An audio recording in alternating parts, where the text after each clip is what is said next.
All right, testing, testing. Are you guys able to hear me right now?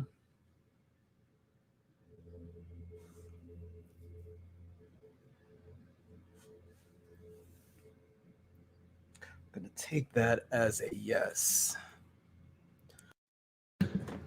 Press the one in the chat if you guys can hear me.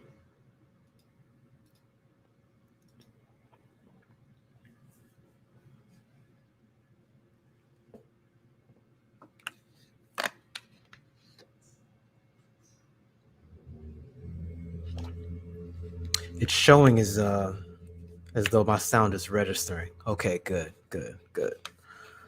All right. Well, I guess we're gonna get started on this next live stream. We'll go ahead and start with our opening to the dojo, os, to the sphere, and everybody that's able to join us in the chat today. Os. I'd like to thank you for coming through today. As you can see by the title, today's going to be a little bit unorthodox.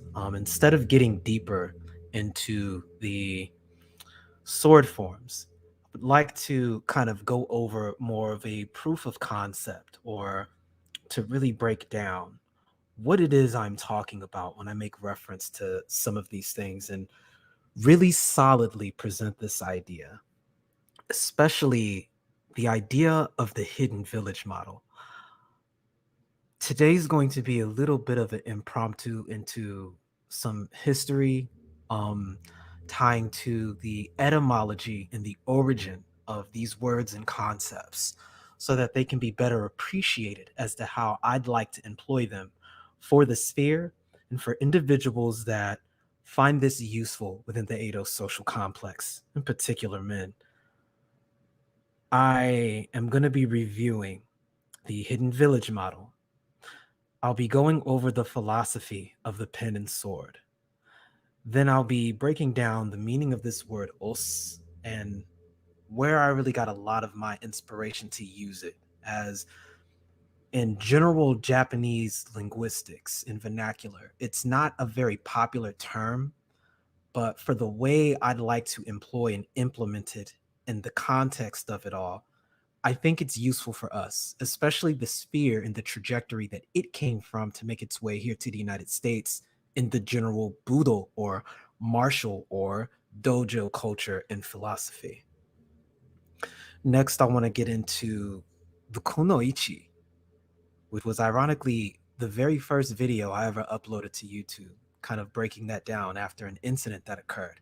And for those who don't know, the Kunoichi is a female ninja, and specifically why she was critical and what the role actually was versus the way it's generally portrayed in popular media these days.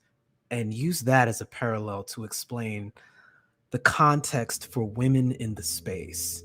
And I think it's important to put that into context.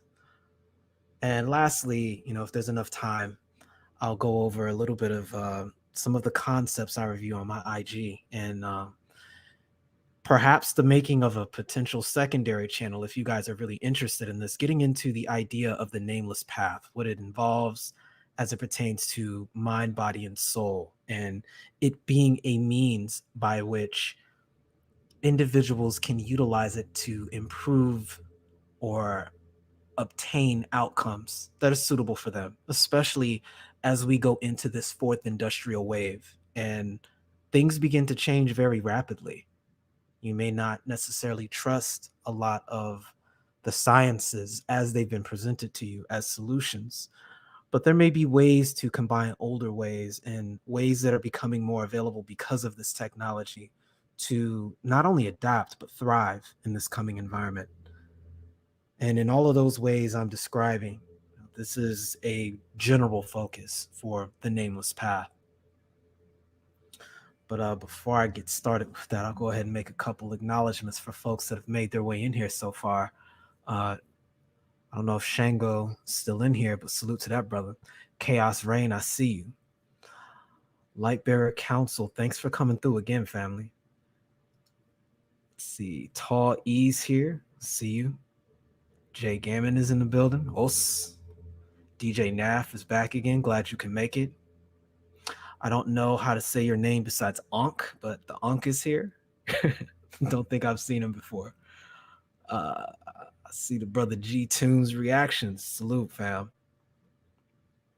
And Dollar Washer. I see you, family. It says Wing Chun plus Iron Monkey. Yeah. Yeah. I mean, that Pac style, Lop style, that Southern Fist style with some good defense puts in some serious work, fam. Oh, Wacky World of Oz joined us, man. Good to see you, fam. Glad you can make it through. Let's see. AB Media also came through. All right. So we'll go ahead and get started with the hidden village idea. And I really like this idea because I think it speaks a lot to what many of us in the general African aggregate throughout history have done to adapt the various scenarios, especially the diaspora in the Western world, as it pertains to opportunities that we did make use of when we resisted against our colonization and enslavement. You've got the entire maroon movement that's related to that. The whole term maroon, got a completely different context applied to it because of the actions of a lot of our ancestors. And that is a history we don't hear too much about, but it's excellent to kind of look into. We have a interesting history with resisting overwhelming odds while being in a position of having very little resources. And I find that many in the Edo social complex are in a very similar situation now. And this concept, this word ninja, and I'll be delving into what I understood from my art as it was taught to me with the Bujinkan Association in Toga Kureryu Ninjutsu. As I understand its history, the whole concept of the hidden village was really born from the political turmoil that people who were living in Japan at the time were experiencing if they did not have a daimyo to actually run that territory. It would be the same as having a state in a medieval period that doesn't have a former governor. And so what you end up having is situations where lords and daimyos and other groups from other provinces see your territory as a neutral ground to do all of their dirty work with. During that time period, it was under a feudal system where there was generally a lord in charge of a territory, and the individuals that were living in the various fiefs and villages had to come up with a form of paying taxes by rice bushels. And so you'll see this happen a lot in a lot of old samurai movies where, you'll have the samurai will come in, and originally that was their job, to essentially be tax collectors. And so there was a certain percentage of their crop that they had to fork over basically every season. And it was very common, people would only act up so much because that general population that was there had to be conscripted during times of conflict, because you may you may need those numbers to conscript into your forces so that you can resist other territories trying to take you over. So it was a time period where villages were constantly being assaulted and ransacked. And if you were in these regions that didn't have a daimyo, and the two in particular that I'm thinking about are the Iga province and the Koga or Koka province. And for a lot of you folks that are familiar with a lot of anime and ninja stories and whatnot, those two names should stand out to you immediately. In the Iga and Koka provinces, having no daimyo present, all you had were various clans and families that pretty much were fending for themselves. And even though these villagers were being taxed the same way everybody else was, they didn't have the advantage of having some overseeing governing site to help keep people from going too far. And so it was left up to the villagers to find ways of defending themselves. And what was interesting about their model is that in the Iga in particular, And this is where the Yagyu family, comes into play, which is pretty interesting. We'll talk about them probably at another date. Um, what makes them interesting is they found that because so many people were traversing through their territory, they found that they would always have the ability to pick up little bits of information. And these little bits of information would be pretty useful depending on who wanted to know what about who and what and where. For example, if somebody in a further territory was looking to invade another individual, oftentimes the Iga and Koga regions were very popular to stop in at. All of a sudden, maybe some merchants that are stopping by from the region that is about to get attacked, they come through and come to find out, you know, they may be able to, for the right price, slip a little bit of information about some buildup that's taking place that they overheard of. And eventually, folks who were living in the Iga and the Koga regions began to know a little bit of information about everybody. And it didn't take long until some of these villagers began to organize themselves and learn ways of doing things hidden in plain sight, including finding ways to defend themselves when they needed to because bandits wanted to come in and they didn't have the benefit of a government to come protect them, or if it meant starting false rumors of a fake attack that never started to two groups of people who were already having high political tension with one another. Because if two groups locally to one another were fighting each other, they may not focus as much attention on them. And it's under these primordial bases that you begin to see the origins of what would later become the hidden villages. You would find that individuals, especially in the more prominent samurai clan like the Yagyu clan, famous for folks like Yagyu Jubei. I mean, if you guys know much about a lot of fighting games and practice any sort of modern Budo, like the current reigning official swordsman style of Japan, Shinkage-ryu, comes out of the Yagyu family. So these folks had their origins here, mastering information and learning how to create areas of training that are hidden in plain sight, able to take daily regular farming tools and farming implements and turn them into methods of self-defense, to learn how to recognize the value of information and the value of taking that information and using it to protect yourself and to redirect, and in this way make yourself valuable. In this way, the hidden village model was profoundly successful in an era where they not only did not have government protection, but everywhere around them was engrossed in combat, in war, in all sorts of levels, politically, economically, in every way you can think of.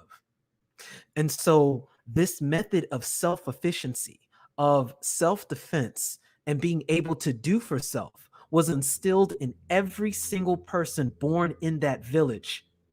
Every single one of them that was born gained a multilingual sense of your purpose in performing everyday life and what your role would be in general to the village as it's concerned as a gakure.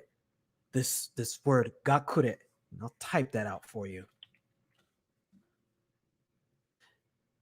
is the term or the word to mean hidden village. You can use this term kakure to mean the same thing. That means to hide in Japanese. There's a kanji for that. So if you guys are familiar with the anime Naruto, the way the different villages are described in that particular universe, they borrow from some of these concepts. The idea of the hidden village in the clouds, the hidden village amongst the leaves, konoha gakure, or the hidden village in the mist, oboro gakure, mizu gakure. All of these different gakure stand for hidden villages. And I took particular interest in this model because it seems as though we can learn a lot in the modern era from the way they organize themselves as a whole. And what was pretty interesting is the idea of the ranking system. If you guys are familiar with that, it was a little bit different than the way it was portrayed in Naruto. But in general, you had from the top down the Jonin. The Jonin would occupy the role that most people are familiar with, this idea of Kage. The Jonin would be an individual who would be the village leader. He would be the individual that ran everything within that hidden village. But the catch is, his identity was never revealed to anyone. People really didn't know outside of a very tiny, tiny circle of individuals who worked directly with them and were responsible for handling various sorties and contracts that would be offered to them. So, this idea of the Jonin, this individual was literally a shadow.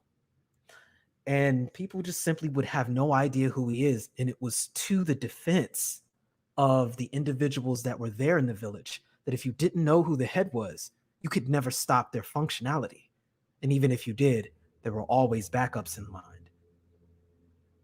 This leads us to the next level, the Chunin. And the Chunin were probably a lot more of what you saw from the Jonin in the manga for Naruto and other series. They were very important. They were your senior members who were responsible essentially for overseeing the village in all senses.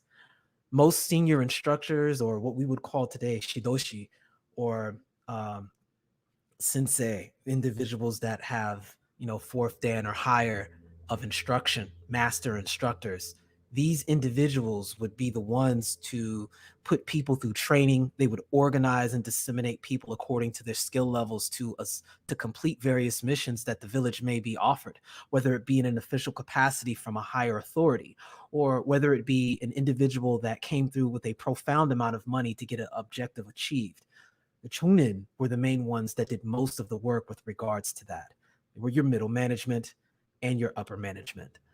They handled everything, which leads us to the vast majority of the individuals. Once you completed your training, you were considered a genin, and the genin, or the foot shinobi, were the main individuals that did all the work. Most people lived and died at this rank, and it was pretty respectable. You would, in general, probably have no idea who was who, because going to these villages, they look like any other village you would see.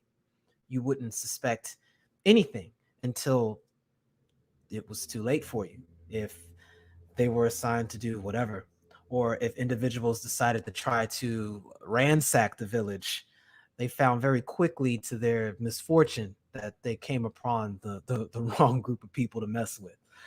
But once again, this idea of hidden in plain sight is very much so underline and bold. You didn't see people running around in Shinobi Shizuku, the little uniforms, and looking all extra. That's a very, very recent dynamic. And even when you did those rare night missions, many of them many of them didn't even wear black. They wore what made sense for the environment that they found themselves in, which meant during, dressing according to the season. If there was snow, they weren't wearing black, they were wearing white or browns or different colors that would blend them into the scenario. And if they were to do a mission during a new moon or mugetsu, they would probably wear navy blue, really dark, dark blue, because that really is what matches the night. That's some FYI for you guys. But tying this back to the present and why I think this modality is useful for the Edo social complex, it's because online we find ourselves in a very similar scenario that the shinobi of old back in the day found themselves in, that genetically speaking, our group of people have generally been very familiar with, which is having to hide our ideas in plain sight, having to discuss our condition and situation in plain sight while being observed, but it going over people's heads. A lot of the red pill talking points we have and a lot of the refined points that we make, that we calibrate to the Edo social complex here in America, you know, they fit this exact same modality. We have the benefit of being online to talk about this. But we don't have the traditional institutions such as the education system. We don't have organizations that support us, unlike, we're going to say, for generality's sake, we'll just say the intersectionalists, for example, have organizations. They have funding, foreign and domestic funding. All you have to do is take a look at the more recent organization that they funded, BLM. Most of that didn't come out of tax dollars, but donations. And most of these donations came from across the pond, from various other foreign entities. They are, for all intents and purposes, an institution, but it's an institution that is not only hostile towards us, it's one we're largely blocked out of participating in. And so, in our best interests, we need some point to amalgamize and galvanize behind. We need a location where we can sit down and have ciphers of information for us so that we can navigate the environment that we find ourselves in. And this extends to more than just the dating environment, because at the end of the day, we have family members that are animated by these points. We have coworkers that we have to deal with that are animated with these points. We have to go out in public and deal with people on all of these points. We are being held liable for things that we have no control over. And so having the ability to sit down and speak about our condition and convey it to one another in real time is profoundly useful. And that is a big motivation as to why I wanted to get into creating a modality of defense for us so that we can practice these techniques in a controlled environment with the intention of bringing them out to the real world. That is the spirit of the sword forms, or the verbal martial art we're working on, or the word kata. And I guess that'll tie us into the very first major point I have listed here, and getting into the twofold way of pen and sword and where that came from.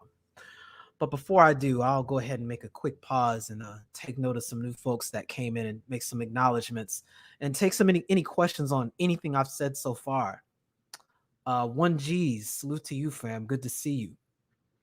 Welcome back, Mr. Blue Collar. I see Black Uru came in for a second. Kimo Sabe. We got Gyogami here.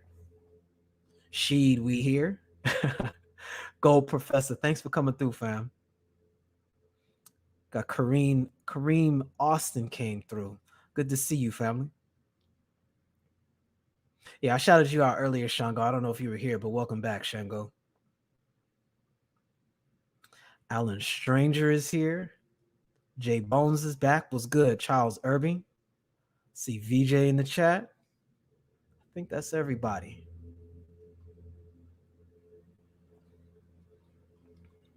So it's a little bit shorter of a section. I'll combo this in with the second one as well. For you guys that are familiar with Kyokushin karate, to give you a little bit of history with regards to that, because this ties into Miyamoto Musashi, the Book of Five Rings, and a statement that he made that really stuck with me. In it, Musashi says, he has a line. He's talking about the way of the warrior. He says, quote, "If a man have no natural ability, he can still be a warrior if he sticks assiduously to the twofold way of pen and sword," end quote. And I think that's very profound, because at the time that Musashi was active, it was at the precipice of the Edo period. And they were just coming out of a period where they had been so entrenched in centuries of war that Ieyasu Tokugawa had taken over Japan. Everything was about to become completely different. And for the next 250 years, they were going to have an unprecedented era of peace. And so what you had was a group of people who've known nothing but fighting on the battlefield for centuries suddenly find themselves with no more wars to fight. But there were still modalities of conflict to experience. and they had to change the definition of what it meant to be a warrior to fit the modern era. And I think that's exactly what many people in the first industrial revolution are finding themselves in, and what we're experiencing now going from the third to the fourth industrial revolution at this point. The understanding that you need to have an understanding of the way of the sword because it serves as a fundamental way to understand the world around you. But that the way of the sword, and there's another axiom that's very useful that comes out of that book as well. He says to learn one way thoroughly is to also learn 10,000 ways. Meaning, if you can understand the idea of swordsmanship, then there's so many different ways that it can apply to other areas in your life. And I find this to be absolutely spot on because at the end of the day, what you're truly dealing with is another human being with regards to a lot of these things. And when you're dealing with the way of the pen, it's talking about this concept of soft power. And soft power, especially in the modern era, really is taking a front seat with the way we see things get done. Everything that's truly important in your life, the precursor to most things that can be described as physical. Many of these things began because something was written down with the pen. And we know these axioms in the West, such as the pen is mightier than the sword. It's very true. But I don't know if we give enough credence to that, if we don't appreciate the volume behind that. The idea of the verbal martial art is to deal with the most common way under which people are attacked, and that is verbally through the rhetoric. And it's understanding that the principle behind mastering rhetoric is the same thing behind swordsmanship. It's the same thing behind conflict and combat. But we can't come out and just slander and yell at people. So there are ways we have to understand these principles and foundations behind it all. That's why I broke them down to basic sword forms, or in what modern Budo or modern martial arts describes as kihon, or fundamentals. These fundamentals can be practiced in a way that emulate patterns that would simulate real situations. And that is the origin of the kata. Let's spell that again. Kata. So, what makes this interesting is these began to really show up in Japan after its occupation period, where the military was pretty much defunct, and the United States and most of the Western powers were busy going through their cultural undertones, particularly the martial arts in general, and pretty much saying that's going to be a no go from here on out. And so what they had to do was find ways of reorganizing a lot of the older schools of training, what was known as uh what was that term? Koryu. Koryu, to mean traditional training. Koryu. So we're talking about the archery styles, the real old sword styles, um, a lot of the jujitsu forms that ends up being karate later on. People don't know most of what you call karate was actually formed in the 1900s, including a lot of these forms, or kata. And they had to call them kata and describe them as kata or dances so that the authorities would actually see them as some form of recreation. Modern kendo finds its origins from this. The swordsmanship that's practiced in the elementary schools, high schools, and middle schools in Japan. These forms were all created in the 1940s and 1950s so that they could meet the approval of Western powers that were in the process of outlawing martial arts, period. And so they had to implement these things to hide them in plain sight. When we begin to talk about our rhetoric, when we get into getting into principles that are dealing with the red pill, that are dealing with ways that we're rebutting a lot of these points, for example, points brought up in intersectional feminism, especially the double dip idea. We bring in these concepts like sword form one to really get into what's really happening at its core, things that we experience, but we don't have a way of truly articulating, especially in the general environment, because we would be seen as, quote, having, end quote, hate speech. We have to find a way to talk about these things in plain sight so that we can defend ourselves, because the rhetoric is being weaponized against you.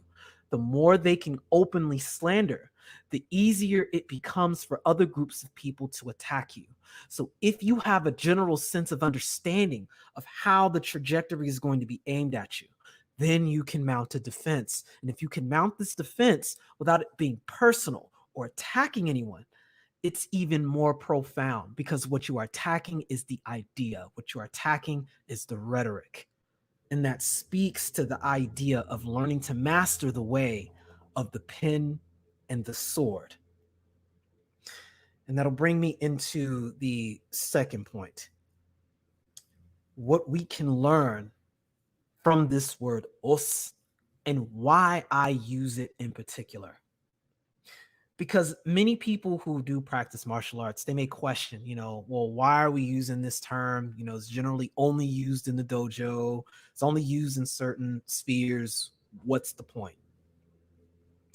And I mentioned Kyokushin karate because they're interesting. I only learned about this individual very recently. And he was one of the first individuals that, when the ban on martial arts in Japan really started trying to recreate the past, because a lot of the techniques were lost in that 40-year time period where everything was banned basically. He recreated a lot of these things from scratch. He went back and reviewed books like the Goren no Sho, the book that Miyamoto Musashi wrote, and a lot of other prominent figures, such as uh, Yagyu Tsunetomo and Tsunenori. A lot of the really old school samurai of the Edo period, and the way they dealt with peacetime, converting from peacetime to war and from war to peacetime. He borrowed a lot of those concepts that were very popular then. And this idea of being able to push through irrespective of the difficulty and to endure through struggle really stood out to him. And it created this term, osu no seiga, or seishin, to endure and overcome. And what's interesting is the kanji, or the word for ninja, the way it's actually written out, is two separate kanji put together. It's the heart that has a kanji of the sword, or shinzo and kin, lined on top of each other. It is literally a heart and a sword, and placing that heart over the sword as a form of enduring through pain. In other words, the word for ninja is also spelled the same way that you spell to endure. And so it's interesting how there's so much overlap with a lot of these concepts. This word os literally encompasses this idea, to endure through struggle and to push through. And if that isn't the story of our demographic, if that's not the story of the Edo social complex, I don't know what is. I don't know what is. I think it's probably one of the most effective reminders of what we're in and what we can still do, to give ourselves a level of acknowledgement that I don't think we're used to on a daily basis, and not on this superficial toxic positivity of yeah, yeah, yeah. I mean, there's a level of recognition, I think, that's kind of baked into us, man. When you see fam on the street and you don't even have to say nothing, it's just a understanding of a I see you. You know, it does something. It's a game changing experience. It can turn a really or meh day to something that's a lot better. It can turn a potentially tense scenario into something that's much more relaxed. When you're in a training environment, which is pretty much what our everyday lives are at this point, going out into the world knowing that you pretty much only really got you. When you can sit down and you can just get a level of acknowledgement that you exist, I see you, keep going. That matters. That matters. And I think we go starved from stuff like this. And I think this word os, as it's experienced in the dojo, as it was understood, especially from the Kyokushin perspective, and the way I like using it in the space here, I think it embodies that principle to the T. Everywhere we go, all the panels we visit, when we've got people in the chat being disrespectful, we got goofy topics being made, folks having whole talk shows dedicated to trashing us. We don't have anywhere to sit down and just go, fam, I see you. Keep going. That's us in a nutshell. That's us as I mean that. That's us in the dojo culture. To push, to continue, and to endure. It's to say, I see you. I appreciate you. And I'm going to keep going my damn self. Because if I win, you win. If you win, I win. I think that'll be a very good topic to revisit as far as really getting into what we can do to learn to create a culture that allows for us to work with each other a lot easier without having to, how do I put this? To have conflict animated by the spirit of trust. I think that's how you get something constructive rather than potentially destructive. Because when you have the conflict, but it's not animated by the spirit of trust, you get destruction. But when you have the conflict and it's animated by the spirit of trust and we're on the same page, that's how you problem solve. That's exactly how you problem solve. And that's really what I want to push with regards to what I want to contribute to the space. And even if it's just a perspective, try it. Try it. I think you will get a lot of mileage from it. But with that, I'll go ahead and pause. I think that covers points 1 and 2. I'll go ahead and a couple more people came in. We'll drop some acknowledgments. And definitely, if you guys have any questions, feel free to say something. Let's see. We got Aria came in. What's going on? Welcome back. Let's see, Charles Irby. I may have mentioned you earlier. See, Dollar Washer here. He said, I need to align my back knees.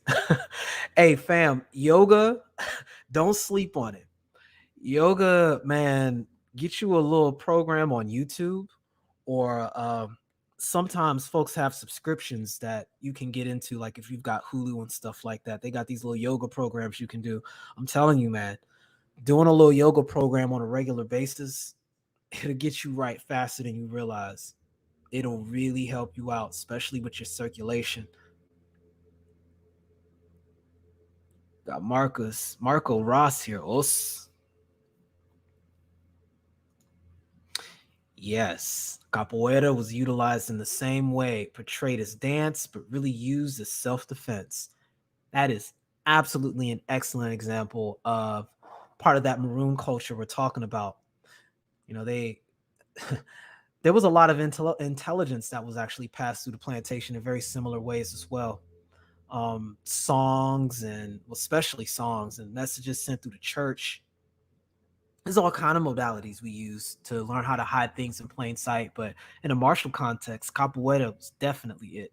It's kind of why I'm a little salty about capoeira regional, where they try to change that up to make it something different and try and take it away from its Angolan and indigenous roots. But I digress. There's always capoeira Angola.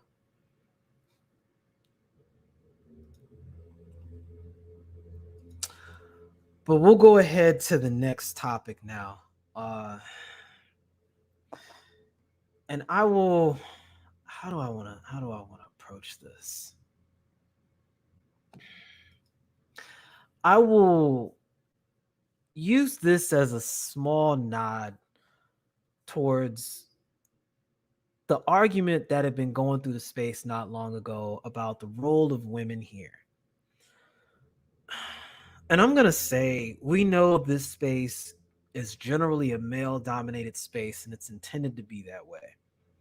And it's not to say that women don't have a place here. It's just we need a matter of context. And here's what I will say, especially when I relate it to the hidden village model. Women in general, you're going to find, are either a force multiplier or a force nullifier. And it seems to really be the case across the board. And if they're not serving as a force multiplier for you, they're probably being a force multiplier for somebody else, whether they know it or don't.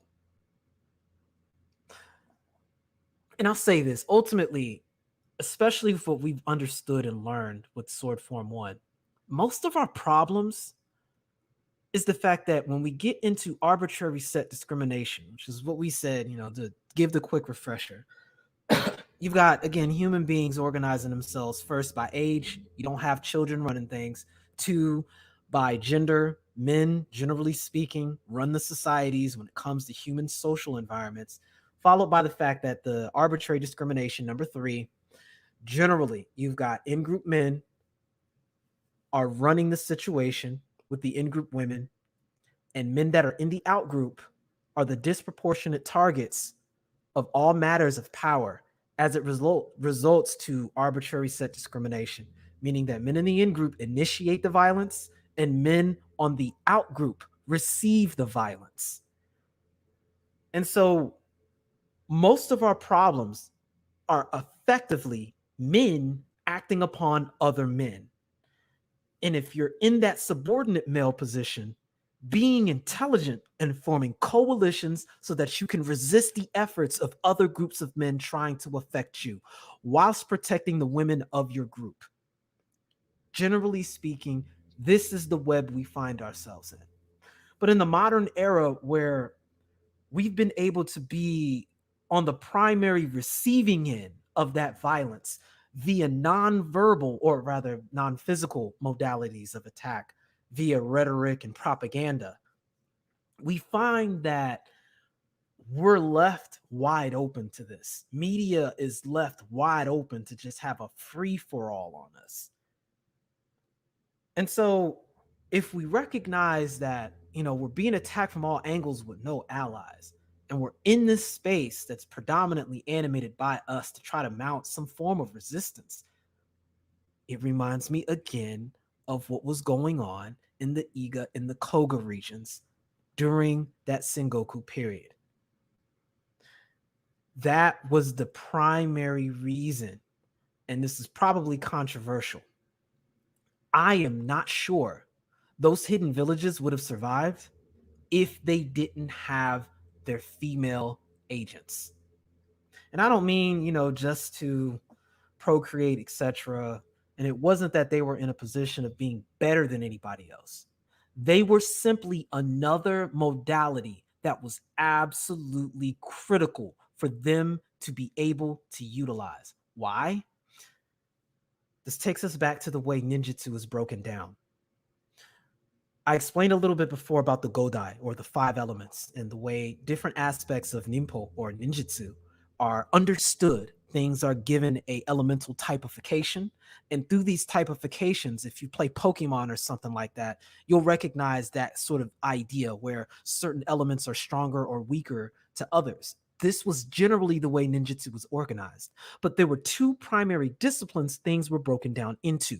You have in nin and yo nin. In yin stood for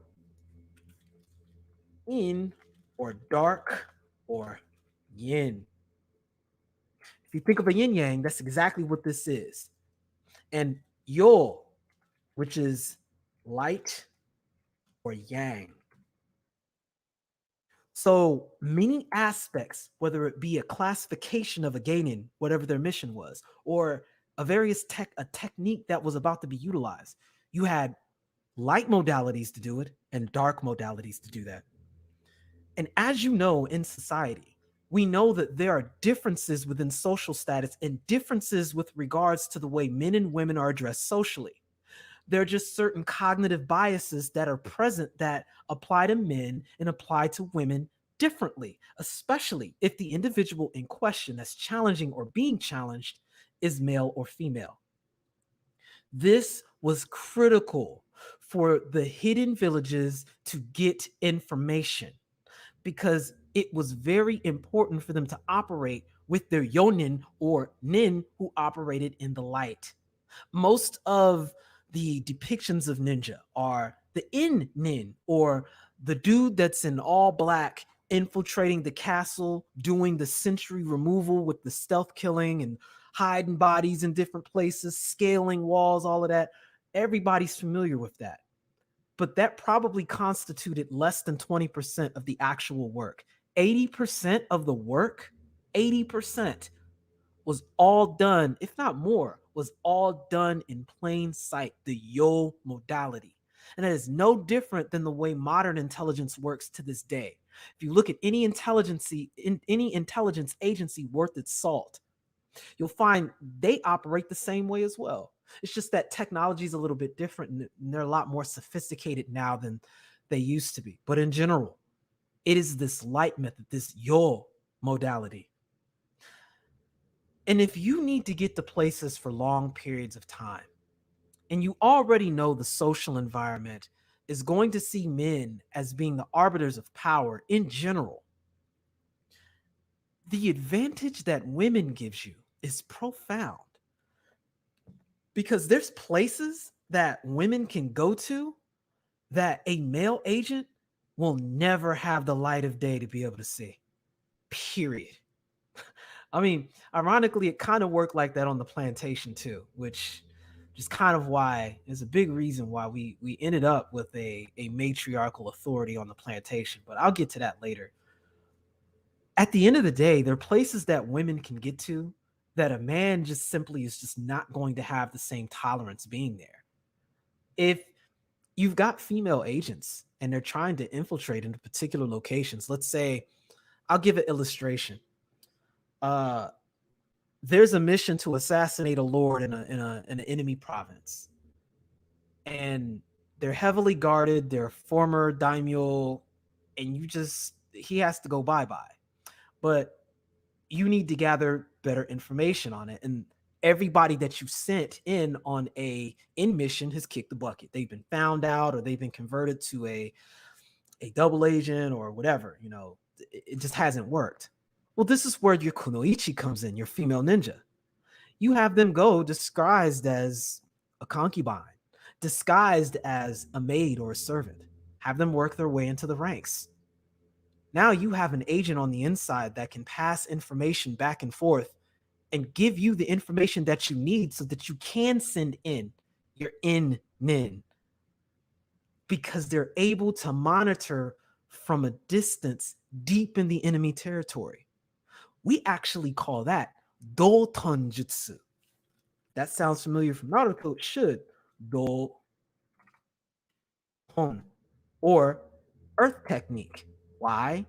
Because that is utilizing the earth principle to infiltrate the enemy territory.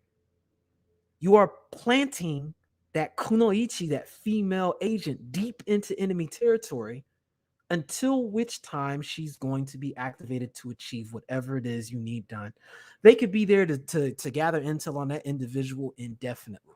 Or they could even be the modality that takes them out. Or they could be key in smuggling in agents or key in setting a opening opportunity or having information useful for infiltrating the guard.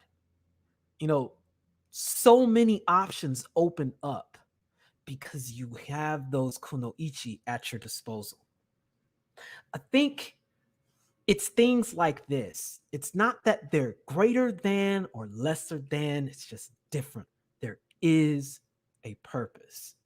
And if they're there and they're on the same page, there can be a useful modality of use for women in the space.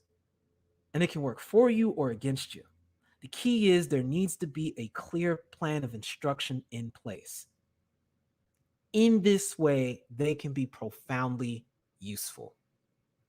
And I'll give one more illustration, that I like to use of, you know, how things were kind of used in the past with us to sort of illustrate. And I'm speaking in our greater African cultural undertone, way back in antiquity, because and I'm talking pre Daughters of the Trade era, because I mean anybody that reads that, you already know what it is, especially with the Ados tribe. I mean that's what we're up against, and maybe we can have that conversation when we delve into specifically the gynocracy. I know BGS did an interview with Figuring Ish Out. If you guys haven't seen that, you guys should. He kind of broke down some of that, but just to give you an understanding of how this could work. If you guys are familiar with the 18th dynasty, there was a story about I call it the story of the Queen of Thebes, because I think it's a good example of what things could be like. At this time period, Egypt was overrun by the Hyksos. Basically, the goat herders that were out there in the Middle East came over and they pretty much took over Egypt. And everybody fought and fought and fought, and they got kicked out.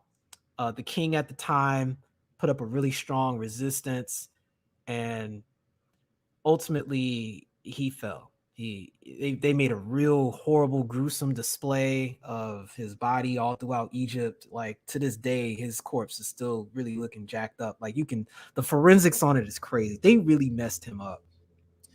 And so the Queen of Thebes had to retreat south, basically into Nubian territory.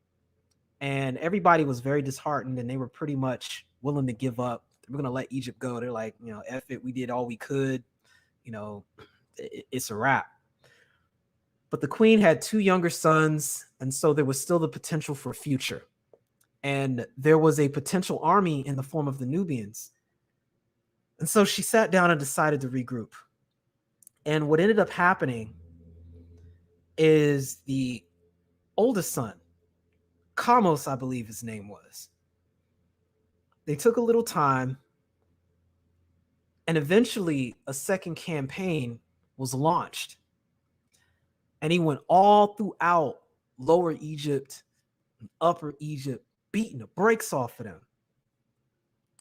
And when it seemed like he was just about to win, when it seemed like he was just about to be successful, all of a sudden he just dies. Nobody knows what. I don't even think they found his body. He just disappears. He just dies for no damn reason, and he's gone. And people are trying to figure out what happened. And they pretty much thought that was it. The forces retreated, and at the time, Egypt then started going through its period of having its shepherd kings and all of that crap. So here they are retreating further into Nubia, and the queen has only one son left.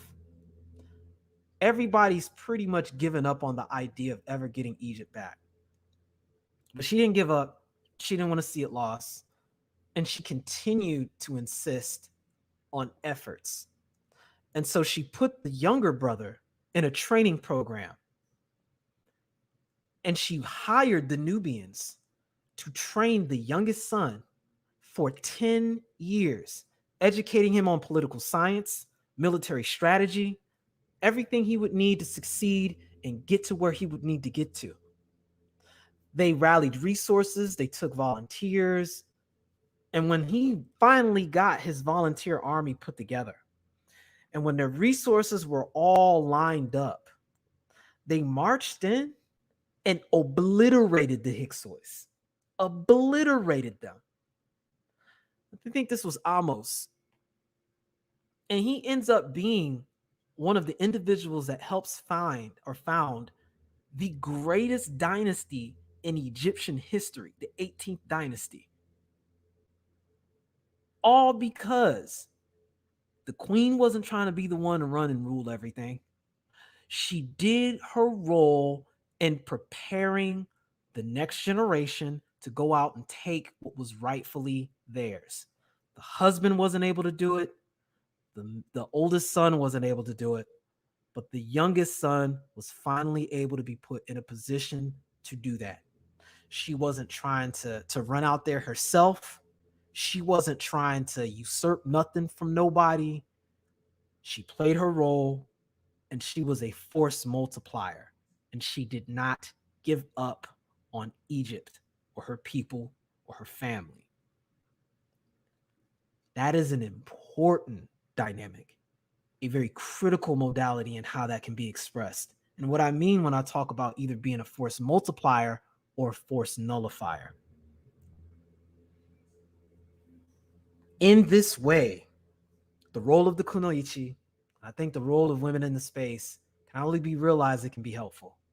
But there needs to be instruction and there needs to be folks that are on the same page because this can and will be used against us. It already is. But I think it's about time we learn how to start using some of that in our favor as well because we can. And we know some of those exceptions that are in the space. But I want to put that there as a little bit of context so that we can find usefulness out of this. And so that people who see themselves as exceptions know how to identify yourself and highlight yourself so you can be recognized. People need to differentiate themselves. And this is how. But that takes care of the third aspect. We'll go back and make some acknowledgments again. Let's see, we got. Yeah, and feel free to ask any questions, like I said before, if you haven't on anything. Let's see, Jay Gammon writes, the hidden village model is very similar to a concept I was very much into in the midst of the Prohibition era, mainly the concept of the speakeasy. I don't know too much about that. I just know that folks were doing a lot of what they needed to kind of slick things in through the side. I'll go take a look at the speakeasy though. I haven't heard that term before, and I know the mob gets a lot of credit for that, especially in that time period. But that's interesting. Let's see. We got Sir Anthony that came through. Salute, fam. Lovelina. Thanks for coming by, us.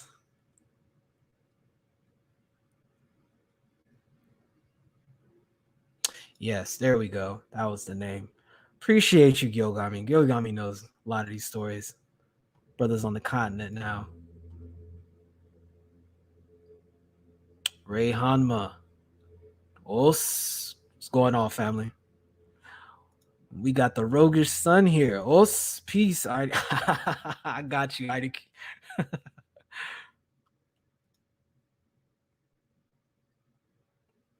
We got the number one grinder. Os. DJ B-side, 1965. Salute, fam.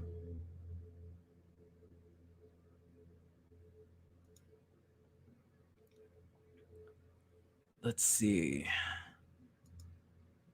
NBA fan. I see you, fam. From my interpretation of what you just said, women come in to infiltrate covertly on behalf of someone else. Women are coming in at higher rates. Wouldn't that mean enemy infiltration, which is bad? And that's exactly what I said. It goes both ways. And we have a term that's been made popular in this space, chameleon. It's exactly what that kind of stands for. What I'm saying is that when it deals with this dynamic, what you find is that women do a really good job regulating other women, a very good job at that. And in fact, if you had a group of women that were regulating other women, a lot of the problems people have with women wouldn't be problems, at least not to the degree that we see. I mean, let's say we had a sphere of Assad Muhammad sitting around, and they were in these positions of authority that you see across the board. I mean, things would be pretty different. I mean, what I'm saying is you need to be able to identify women that are on your side, that are performing functions that are conducive to your objective, and women that are being antagonistic towards it. People need to make the assumption that you're being observed, that you're being infiltrated. It would be silly to not think that. And in fact, I think I'll revisit one of the scrolls I wrote for the spider method, where I went deep into that. It's in my archives here on my channel. I think it was the third scroll I did in the Makimono section or the scroll section on my channel on the playlist there. I kind of broke down how all of that works. Every group of people, especially if you're on the internet, you're being observed. You're being written down. Things are being logged. We just had a hit piece come out on the space from some chick who was here. I mean, these are things that we know are the case. So if we know that we're already going to have to pay the price for it, there's no reason why we can't have women of our own able to do the same thing and become force nullifiers for our opponents. I mean, it just comes with the territory, is what I'm saying. All they provide for you are additional options to see your plans made real. And I think that's an important point to make with regards to that. So hopefully that addressed some of your concern, NBA fan.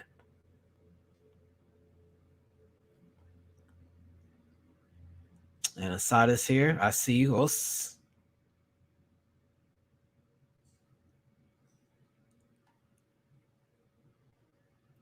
I think we said the name earlier. Let me get it up. Yogami mentioned it.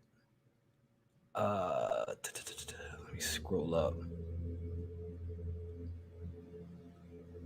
I almost want to say it was Namer.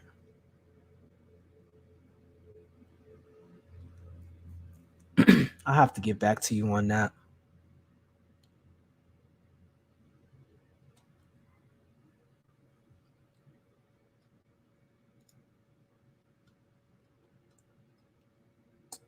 It might have been. I think so. Yeah, I'll get back to you on that. Let's see.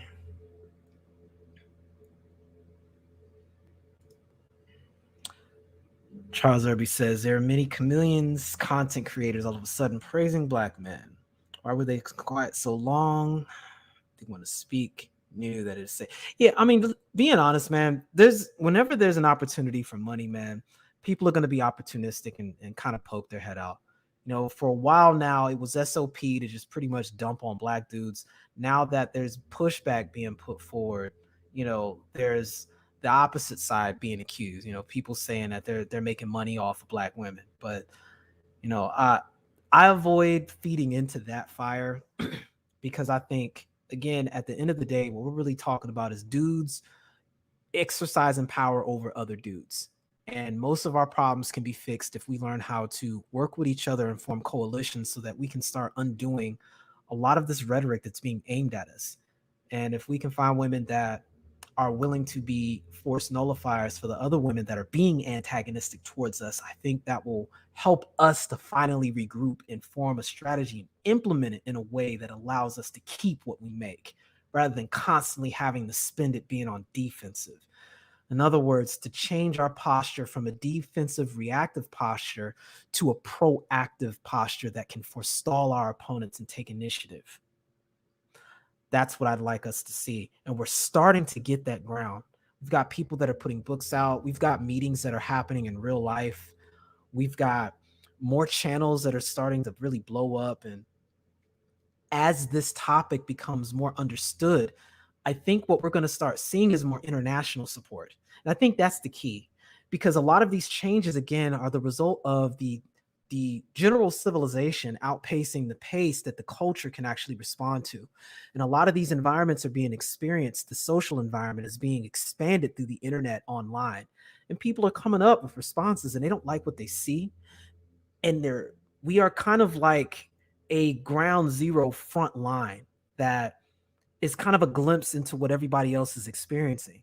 So our demographic in particular is being observed because there's a lot of very good post-combat data that they can take back to their own environments and make use of and start making plans. And I wouldn't be surprised if this starts affecting certain people's policies and certain bits of legislation, because there is a general problem happening with folks' ability to form relationships, make families, and use that as a unit, as a general tax unit.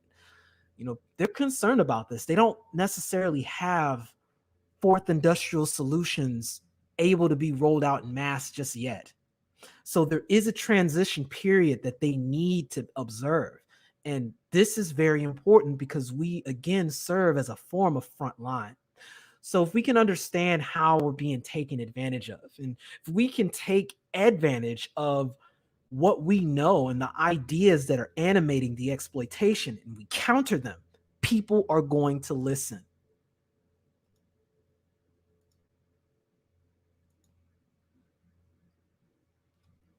see, NBA fan says it seems like most of the chicks that are coming to the space are like divestor plants, like they can't be regulated because they are already programmed in conflict. But yeah, it's frustrating, but it's why I wanted to implement Sword Form 1 immediately, because it provides an instant rebuttal to a lot of the nonsense that you get from people animated in this spirit of the Daughters of the Trade, which is really all those divestors are, fulfilling fantasies that were created in Daughters of the Trade. So if we understand what that is, I mean, it's just like looking out for snakes in the grass. You step strongly and boldly in the direction you're headed towards, and don't go out in obviously tall grass, and you'll be all right.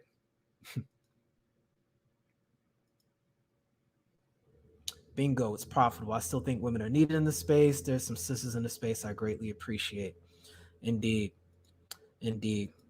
But again, of that's the role of the kunoichi, and why I wanted to use that as a parallel to kind of provide a little cultural context as to how it can relate to the hidden village model moving forward. And we can kind of go into that a little bit more in the future, but that's what I want to have on record. So if there's any accusations that come later on down the line, etc., go ahead and defer. Here's the timestamp. We don't hate nobody over here. We just have a goal to reach. And as far as the last point now, I didn't have too much I wanted to say on this, and I may dedicate a video to really getting into point number 4, really getting into the nameless path. So I'll just use that as an opportunity to kind of promote the IG channel and kind of get a general interest on folks here with some of the lifestyle stuff that I'm kind of into. Some of you guys that know me closer know that I do the vegan thing. I'm a minimalist. I do a lot of research on alternate ways of dealing with systems in the body, such as learning how to take advantage of xenophagy and autophagy. So I eat once a day, stuff like that. My reasoning for this is learning how to address certain things that have been introduced in a lot of modern medicine. So, for example, these mRNA vaccines, the use of CRISPR for medicines, what's happening to a lot of things in food that leave them without enzymes for us to really break them down correctly. These things that affect us mentally by infiltrating us physically with the foods we eat. These are things I kind of cover and get into a lot deeper, using myself as an experimental basis to kind of operate through, but then finding the science that's being used to justify a lot of these points. So I've learned a lot about things like autophagy, xenophagy, the gut biome, and things like the vagus nerve. Put a 1 in the chat if you're familiar with what the vagus nerve is or the gut biome. Now, there's so much that, I've been learning about that. And when I look at what's occurring to the society as a whole, with what is going down the line with this 4th industrial wave, so we're talking automation, nanotechnology that's on the way, various cognitive sciences that are on the way. You look for what can you do to get yourself oriented and find a way to be bilingual in these dual environments, this hyper technocratic environment and the real world at the same time. And my answer is through the mind.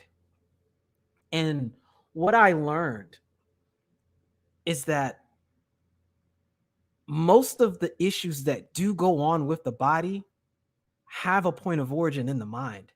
And that and that the brain and the mind and the neurology, they share an immediate connection with each other through the gut. I didn't realize this, but the majority of your neurological connections isn't even in your brain, it's in your gut. And there's a nerve that kind of travels up and down that really deals with that communication called the vagus nerve. And that most of what you're eating, a lot of how you feel, a lot of your emotions, a lot of the way you process things has a big deal to do with the kind of bacteria that's in your stomach. And almost all of that is predicated on what it is you're eating and not eating. And when you learn that you've got ways that you can manipulate your mind by what you're eating, to me, that's a whole field of potential to not only be exploited, but to actually self improve. They've learned that depending on your gut bacteria makeup, there are things that they can do to introduce into your diet that's targeting that directly cures things like depression now. I'm gonna say that again. They have found ways to cure depression by altering your gut biome, all because of the connection that your mind and body has. And I want to give you a quick illustration. Uh, I don't think I can put emojis in this chat. Uh, if you can just look at an image of a yin yang, you're gonna notice that there's a dot on the top end and there's a dot on the bottom end. And if you understand a principle that's being explained here, know that you've got those dots kind of represent the two brains of the body, the one that's in the head and the one that's in the stomach. And if you understand that interconnection and the way that they play upon one another to form a whole unit, you begin to discover how there's a lot of things you can do to address your physiology that you may have gone completely over your head. That in this modern era, particularly post industrial, we've been kind of low key sabotaging a lot of benefits and a lot of systems that are in our body. They've been turned against us. And if you can take a little time to recalibrate and readjust, there's a lot of very positive advantages that you can find that can help deal with many problems we're going to start seeing in the future as fourth industrial solutions start moving forward. It's concepts like this that I delve deeper into, getting into a lot of the real published but not publicized research that's coming out that are confirming a lot of these things. And there's a commonality that I'm noticing with a lot of this stuff that, as profound as it is, it's not really being publicized because it's not easy to make money off of it. In fact, it would cause a lot of organizations to lose a ton of money if a lot of this information really got mainstream.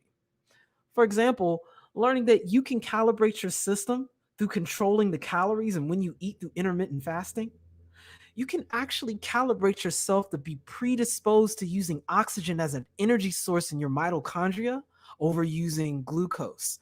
And that glucose, what is it called? The process that insulin is turned into energy through the cytoplasm. Forget what that's called. I don't think it's glycation. It's something else. Um, but for every 1 unit of glucose, you can turn that into 1 or 2 units of energy. But by using oxygen, you can take 1 unit of oxygen and flip it into 12 units of energy. It's that much more effective. The important thing is being able to use that energy while you're in a pH state that's more alkaline rather than acidic. So if you can have solid oxygen retention and oxygen capacity, you can improve your body's ability to produce energy 12-fold, which would technically reduce your need for calories because you don't need as many to convert into ATP by virtue of glycation. It's crazy. And you can do this by using things like biothermal energy. And come to find out, individuals of African descent have a very interesting way of creating biothermal energy through melanin, taking energy from the sun and taking the ultraviolet frequency and converting into the infrared frequency. In other words, going from high frequency radiation to low frequency radiation and being able to make use of it. Glucogenesis, thank you. Gluconeogenesis, yes. Through the melanin and through using chlorophyll as an augmentation, you can use that carbon dioxide that the body uses as a byproduct of this process and have that carbon dioxide fuel chlorophyll that you consume that gets thrown into your circulation. And it literally helps create a feedback loop that's crazy, that makes sure it kind of operates like a hybrid energy source. It's crazy. Absolutely crazy. Going out, getting sun, drinking water, having chlorophyll circulating through your system, and breathing can serve as an energy augmentation source. And when you learn to control your breathing, you can actually lower your body's caloric necessities. And it's funny because, I've been doing this for a year.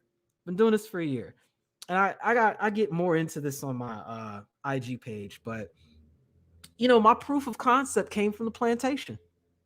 We know for a fact that the diet on the plantation was nothing more than bacon fat, some cornmeal that was ground on a regular basis that you got weekly rations for, and some collard greens and whatever water you could get at the time. You had to basically fight on the low to get other food. Food was getting smuggled if it could, and you had scraps. Folks were not getting a 2,000 calorie diet, but they were able to work the hardest physical labor an individual could work. And it wasn't like people were dying at 30. You had some people that were doing this mess all the way up into their 70s. The most physically demanding work you could possibly do with damn near no food. My IG's in the description. Yeah, it's in the video description. Doing the hardest physical labor you could possibly do with pretty much no calories, damn near. You're not getting enough from bacon fat and some cornmeal. And you're definitely not getting a wide range of micro and macronutrients like that. I mean, given, these things were at the time organic, right? But clearly they were operating on a calorie deficit, doing some of the hardest work you can do. And not only were they making it happen, they were living to very long ages. And I'm going to make a point because we know they tried to get the Europeans to do it at first and they couldn't do it. And they even tried to get the Native Americans to do it and they were just dying too fast. If they weren't dying, they were escaping because they were familiar with the territory. Every group of people they tried to make happen, but when they got to individuals of African descent, what is the common denominator there? The melanin, able to convert that ultraviolet radiation into low frequency infrared biothermal radiation and energy. And we're back again to that major point. What were the work hours? From can't see in the morning to can't see at night. And if they can't see, what was up for them to be able to see? The entire time they were working, they had the sun right there. This stuff is interesting, fam.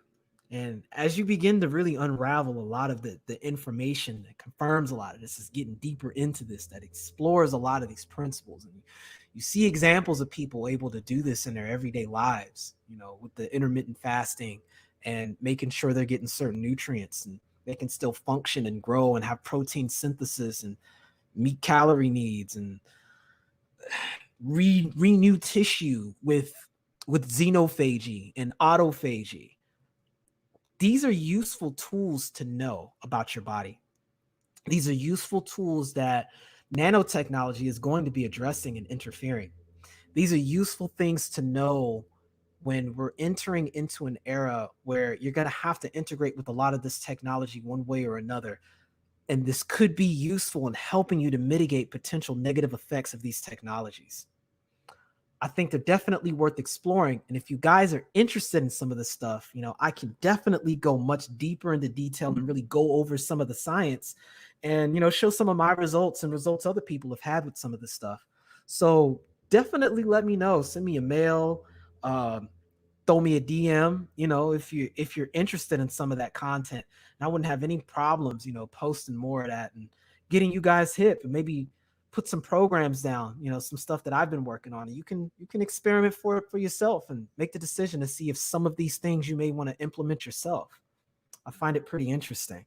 It's definitely been useful for me, and I think it'll be very useful going into the future.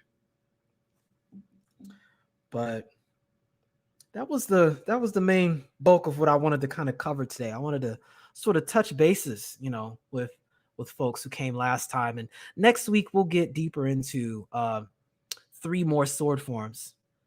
2 or 3 of them. We'll see. We'll see how involved we get with the other one. But yeah, if you guys have any questions, fam, just don't hesitate. Let me know, and we'll go ahead and wind down. Unless you guys want to come up, I'll drop the link if you want to come up. You can let me know. But if you have any questions, I can definitely get to that and see if there's any more acknowledgments. I think this is pretty much everybody. Drew Main, I didn't know if you came in earlier, but thanks again. And Brotherly Love. Yeah, we're about to wind down, Brotherly Love, so you may want to catch the playback.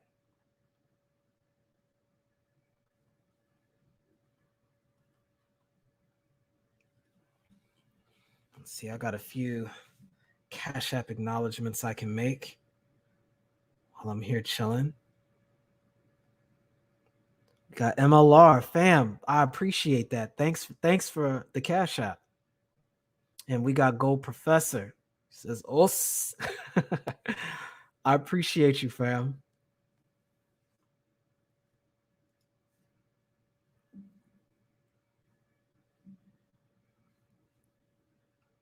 Macro Ross. Okay. Okay. I'll keep that in mind. I mean, this stuff is profound, fam. There's so much information coming out, man. It's hard to keep up with a lot of it.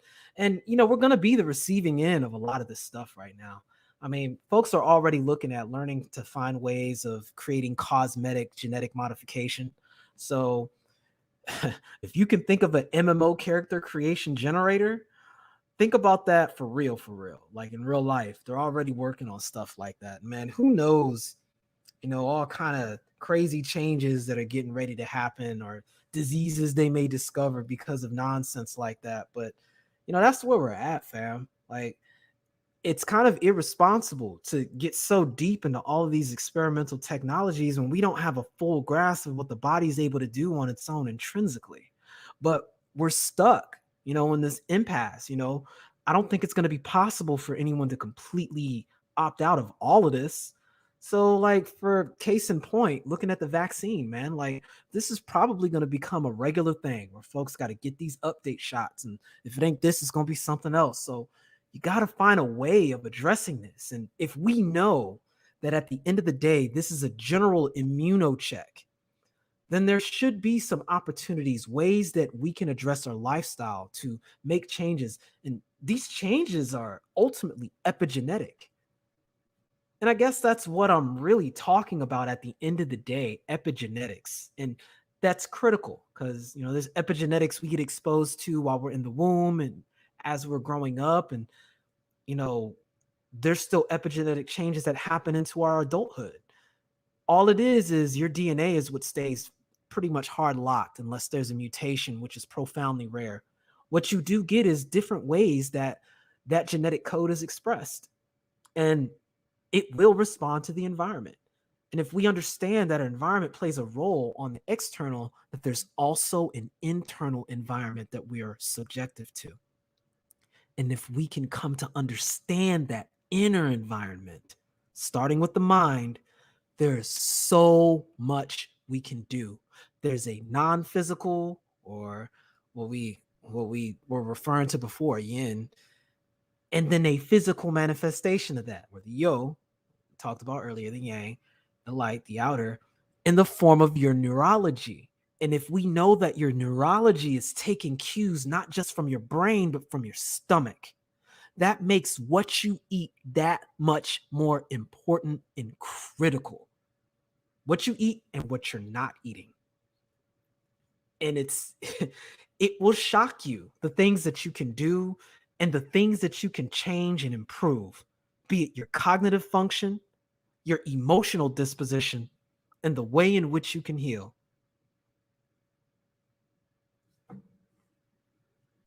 Oh, I'm a huge proponent on that. In fact, I gotta go holla at Ramil, because he has a whole side business, pushing a lot of those herbs and all the stuff I've seen him use so far, especially the sea moss and other things. I completely green light those herbs. They are profoundly useful. Profoundly useful. I use a lot of those in the shake that I make. I've got an elixir shake. You'll see it on my page. I've got everything under the sun in that thing. I could probably just live off the shake. But yeah, non-inflammatory is the game. But here's the thing, and a lot of us say this because there's some, I mean, it's facts. I mean, most of these drugs that are being used in the pharma business, they're synthetic versions of what already exists naturally anyway. So, I mean, why not come to terms with the natural herb, understand its context, how it can be used, learn different ways of extraction so you can concentrate it if you have to. I mean, there's a lot of different things you can do that'll work, if you're on top of maintaining a positive, a healthy internal environment from the very onset. When you have a healthy inner environment to start with, the herbs work that much better. So I completely co-sign on that. And what I hope to do is get a certification so I can start, prescribing and helping folks, with stuff like that, start matching symptoms and actually heal people with a lot of that stuff. Let's see, NBA fan, do you have thoughts on the race relations in America mirroring Brazil in terms of a Euro mixed Afro delineation with the hierarchy skewing from former to latter? Will Black Americans be dissolved? I think that's the ultimate objective, that, or the inevitable conclusion that this song ends here in the United States. I think all of North America has that fate. And it's probably going to be a rush between one, the birth rate issue, two, the onset of automation, and three, just general decay before a lot of this boils under. Because ultimately, they're going to have to aggregate resources. But we already know that in Brazil, a lot of their reform that took place before World War II kicked in, when the Nazis were going all over the place pushing a nationalistic ideology. Brazil was actually supposed to be in the Nazi party. It's just that while they were trying to reform, ultimately, man, every aspect that they used to form their quote nationality, end quote, was pretty much copy and paste Afro culture. And the Nazis saw that and it was like, you know what, we're good. Y'all can kind of do what you do over there. Which is why instead the Japanese were more appealing to them. And they had that whole concept with regards to them, their right to conquer and take things over and whatnot. So, I still think a lot of them are salty from not being let in the WS club back in the day. But, when you look at the power balance, it's still pretty much like a 90-10 ratio where individuals of European descent are still pretty much overcrowding the top. It's just that they don't have the same kind of social racism that exists in the United States in the same way, just baked into the culture. It's a little bit different. And a lot of the mixing that had been taking place for so long, and it's not even just Brazil that's the case, that's most of Latin America also. Puerto Rico and the Dominican come to mind immediately. Places in Central America, I'm thinking Panama. A lot of these places are already really mixed like that. They're only just now really forming this idea of what Black means for them locally. But as far as it plays out here in the US, I mean, we're set to pretty much look just like that. I don't know what's being put in place to slow it down or stop it. If you look at the goal of women that were in the Daughters of the Trade, their original role was concubines. You know what I'm saying? So, I mean, it's interesting, but I don't see it at this course. I don't see it changing. I see it looking pretty mixed in the future, very much so. There may be, a small contingent that stays similar, but I don't know. It's probably going to start with the Spanish speaking community first. Let's see. No, I don't use any plant products at all. And I'm not saying that people shouldn't eat any meat products. I'm not going to try and impose my views. I'm just relaying what works for me and what I do. So, for a long time, I used some of that while I was when I was converting from being a vegetarian to vegan. But nah, I think the principles still stay the same as far as diet goes. Just make sure you're not doing the refined grains, no refined sugars, and staying away from the dairy products or the red meat products that have that RBST growth hormone. If you stick with that much, at least you'd be all right. But as far as all the experimental stuff I do, yeah, I stay away from anything that is not plant-based. So that would include the broths, the eggs, all of that. Yeah, I can't emphasize that sea moss enough. It's amazing.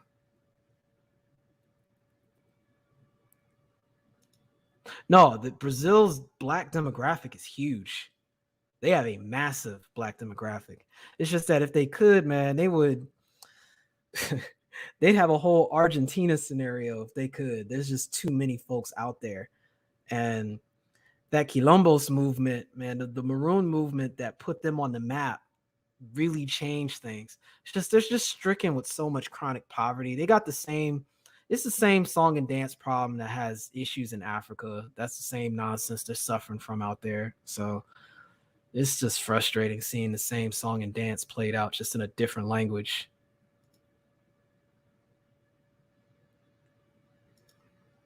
Would I eat meat if I lived abroad? I would probably eat meat if I not only lived abroad, but I lived abroad in a place where I had a one or two step connection with the meat that I was eating, i.e., I got it myself, I raised it myself, or I know the place where it was raised and I'm at a market where that comes from. And it's a culture of doing it naturally that way.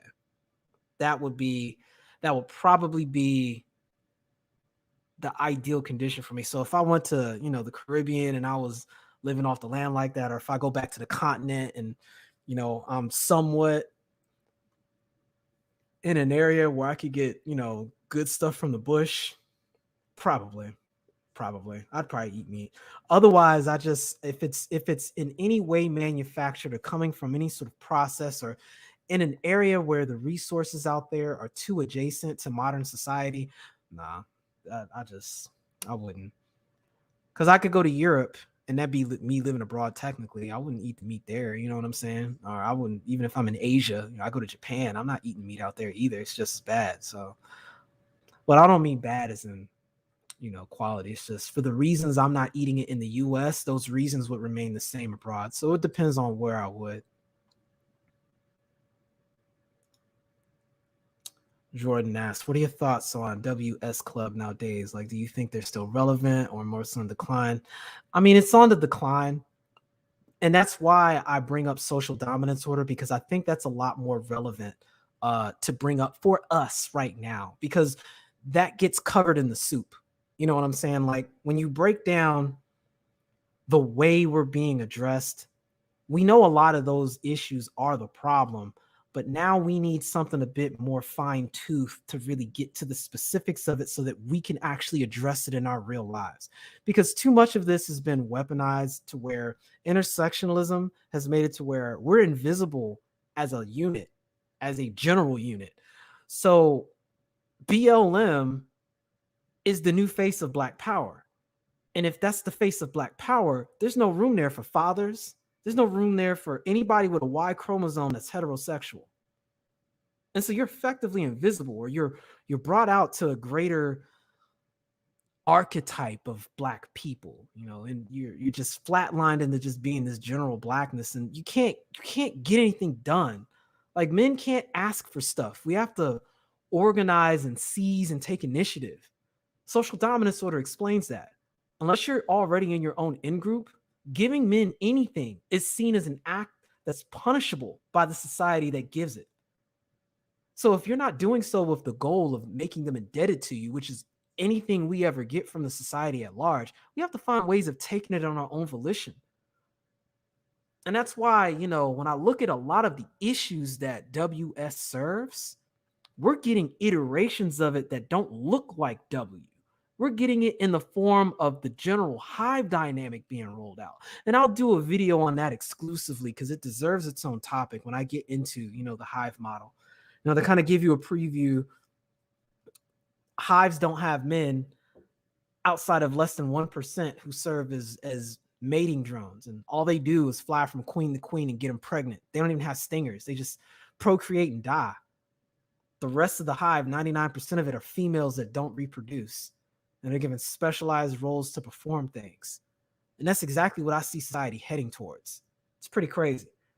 But, as far as, WS and all of that nonsense, low key, they're dealing with some of that now too. So the dynamics of a lot of this is changing.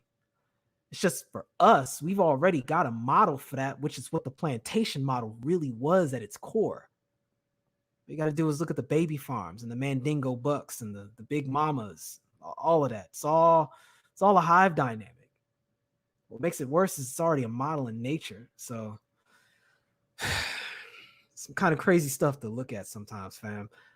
So I reposture myself when I get into that conversation, which is why you don't hear me talk too much about race, because I think it's more relevant to bring up social dominance. I think that's where we're really at right now.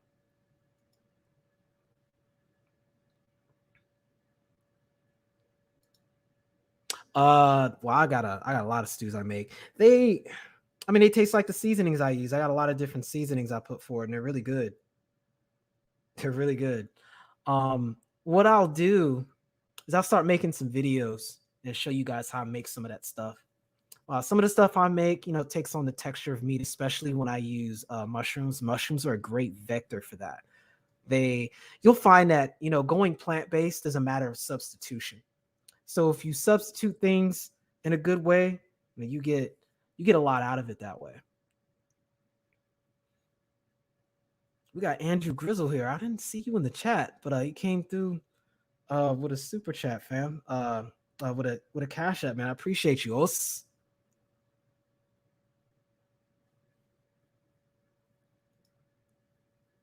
Kareem says he's been a vegetarian for 11 years, and I have to tell you, I'm really considering chicken again.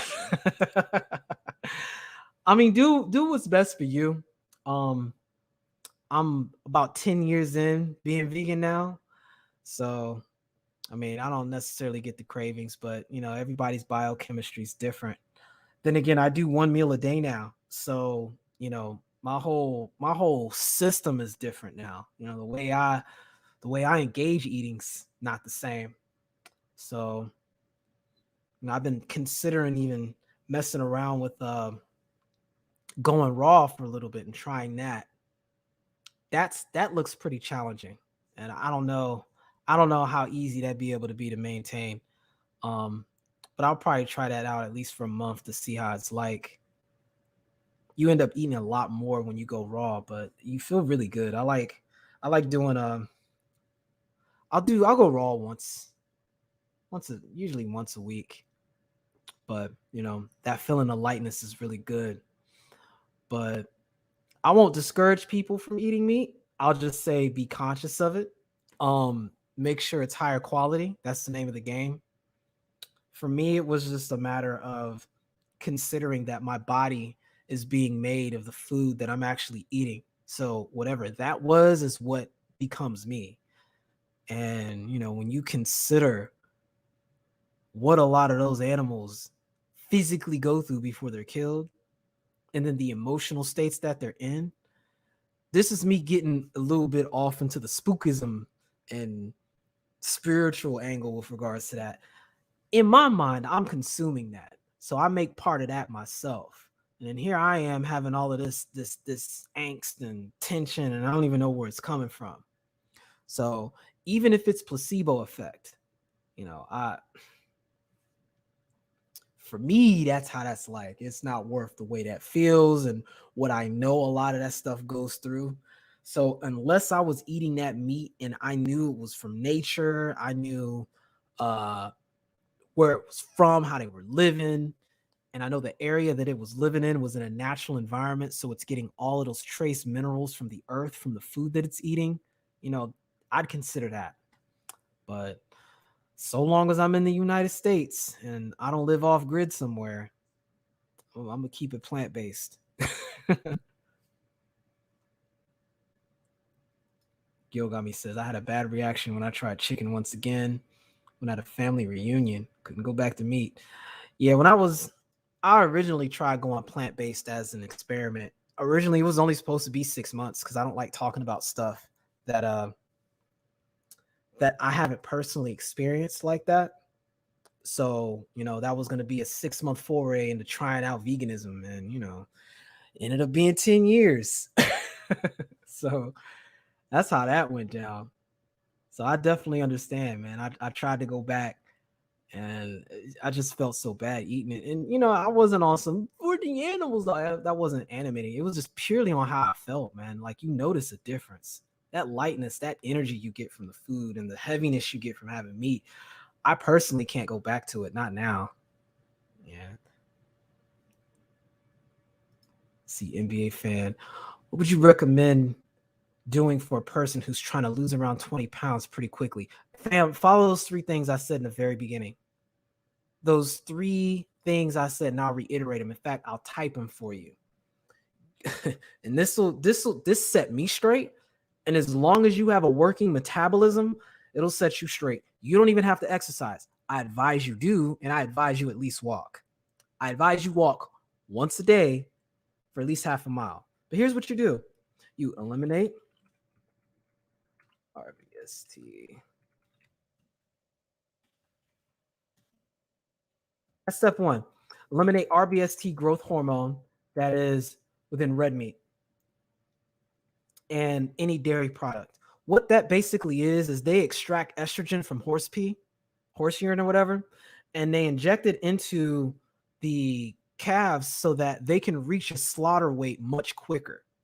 And what happens is as those cows get older and older, if they're not using them to slaughter immediately, they'll do that to get them at a breeding age faster. And so that stuff ends up being in the dairy milk. And if it's in the milk, then it's in all the products that are based off of milk. So this is why you get a lot of these kids that are growing up, they're going through puberty at like 9. It's crazy. And people are having all of these autoimmune and inflammatory issues going on. It's because it's throwing off the hormonal balance because they're getting flooded with this artificial growth hormone, which is basically estrogen. And so a lot of the beginning phases of pregnancy, women are picking up additional body fat because their estrogen levels kick up. So when you remove that RBST growth hormone, if you're not consuming products with that extra growth hormone in it, you're helping to recalibrate and rebalance your hormone levels. That alone by itself starts cutting off weight. Next is refined sugars. And here's what I can say about that. The problem with the refined sugars is that you've got fructose and glucose. So fructose basically is going to be in fruit. And the key thing about that is for us to digest it, there's an enzyme that's present in the fructose that is an instruction manual on how to digest it. Fructose, for every 1 unit of fructose, it takes 2 units of glucose to get the same level of sweetness. But here's the catch. Glucose is the actual sugar that our bodies use. It doesn't matter how much it is, our bodies can use glucose in almost infinite amounts, damn near. It's crazy. We can use glucose all day long, every day. That's why when you get diabetes, you don't get a fructose drip, you get a glucose drip. But it's more expensive to ship glucose. So what they did was they took the fructose, refined it, and they had to refine it because that enzyme that's in the fructose that helps you digest it, that's also what ferments that sugar to be alcohol. So if you leave those products sitting there, they ferment, they turn to alcohol. And so they can't store them the same way. So they have to refine that sugar, refine that enzyme out of it so it can last on the shelf and they can send more of it for less.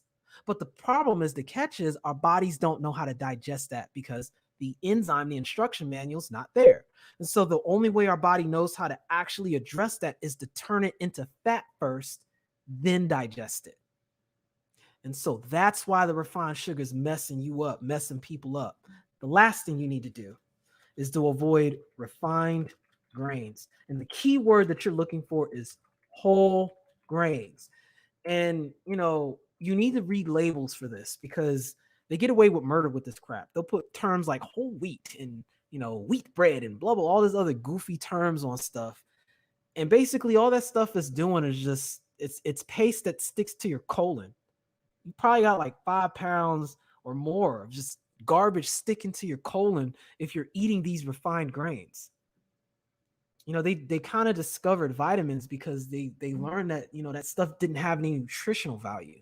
At first they would grind the grains down with mortar and pestle, and you get the stone ground kind of grain, and it would make breads that were brown and stuff like that because the wheat germ was still intact. That was the way, that's where all the nutrition is at. But when they came up with the steel mill in the 1800s and they started really grinding this stuff down to a fine powder, the wheat germ was destroyed, or the grain was destroyed, and then all the nutrition value was gone. So you had these people that were making bread and they were dying of malnutrition and they didn't understand why. And so in order to actually bring some nutrition back, that's how they discovered vitamins, and they would put folic acid in it. I think that's vitamin B6. So this is how you get, quote, enriched flour. And all that is just a bunch of powder with B6 in it. I mean, it's completely worthless. It sticks to your gut. Anybody that's actually tried to bake with bread and flour, when you're in the mixing bowl making that stuff, see how the flour sticks to the bowl? Does the same thing to your colon, man. Like, it is completely not worth it. If you avoid those three things, the RBST, growth hormone,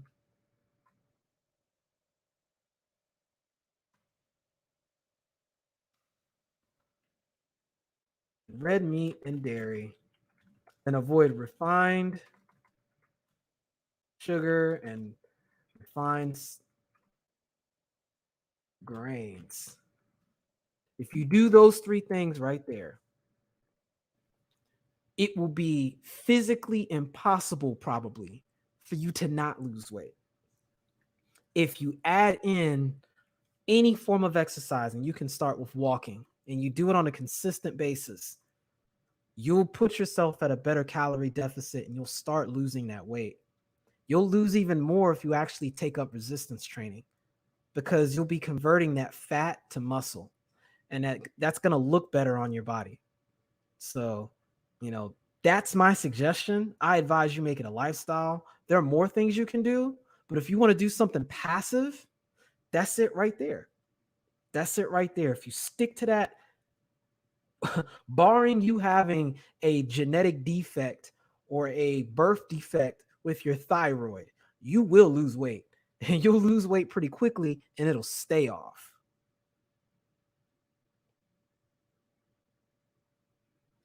Let's see.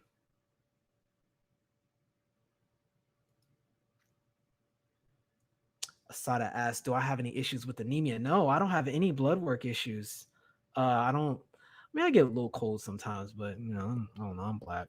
I think that comes with the territory. I've always been cold. So, but I actually address that by eating peppers more. So I'll do the cayenne peppers, and I've got a coworker that grows them from scratch. They grow them in their yard, and they grow them indoors too with this UV setup they got. It's pretty interesting. So I'll get cayenne peppers from him from scratch, and I'll add a lot of that stuff in my cooking. And I think it's capsaicin. Um, it helps you with being cold. It kind of boosts that, and it's a metabolism boost on top of all of that. So no, I don't have any blood issues. I don't really have any issues with cold or none of that. Blood work's always good. It's pretty interesting. And I didn't know that. So it's good to know. It's good to see stuff that works. But oh yeah, I'm meant to do this earlier. Copy. I will drop that. We'll keep this up for a couple more minutes while we go through. If you guys want to come up, we can chop it up for a second before we wind down. I know we've been here for a minute.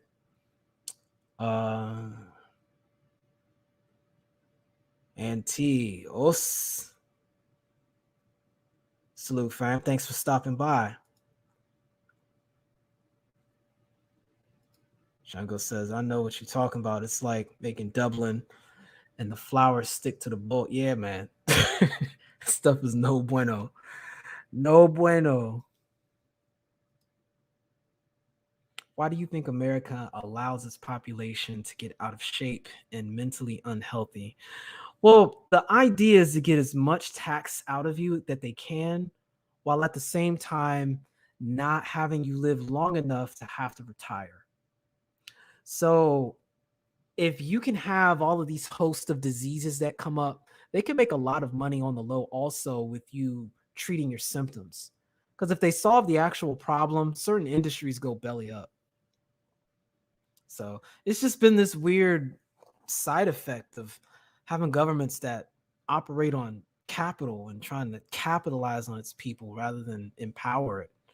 I mean, it's why, you know, you didn't see so much of that go down in China, not the same way. You know, I think a really good study is the China study. You guys can take a look at that, kind of really breaks that down. Um, that's just part of the culture, man. It's frustrating. NBA fan says, "Yeah, I'm 6'2" and I run regularly. I'm just trying to get to an ideal weight. I eat a lot, and that's my biggest problem right now. Yeah, work on calorie restrict. Well, portion control. That's your thing. Take time to really eat your food. Um, don't make as much, but make things more diverse. And then avoid those three things I talked about. And just try that out. And I'm sure if you've got a regular fitness program, if you know how to handle your macros and micros, I don't think that'll be too big of an issue. Uh, you can set aside, what you're getting for your proteins, what you're getting for your carbs, and what you're getting for your fats, and get a general idea of how many calories you're taking in, and just organize your meals. Just diversify and get a wider range of foods that you're eating, or invest in a good multivitamin. And I think that'll help you out.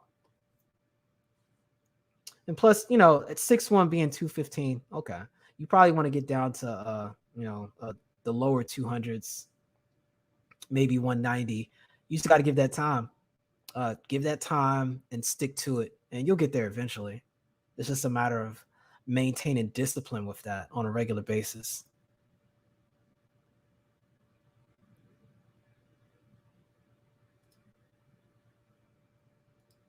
We got JX, Jordan, Zavi. You there, fam? Yeah, what's up? Can you hear me? I hear you. What's going on? Welcome to the show. Yeah, good looks. Yeah, I just want to hop here. I had like a few questions rather than me just typing them in. I'm probably gonna send you a cash app.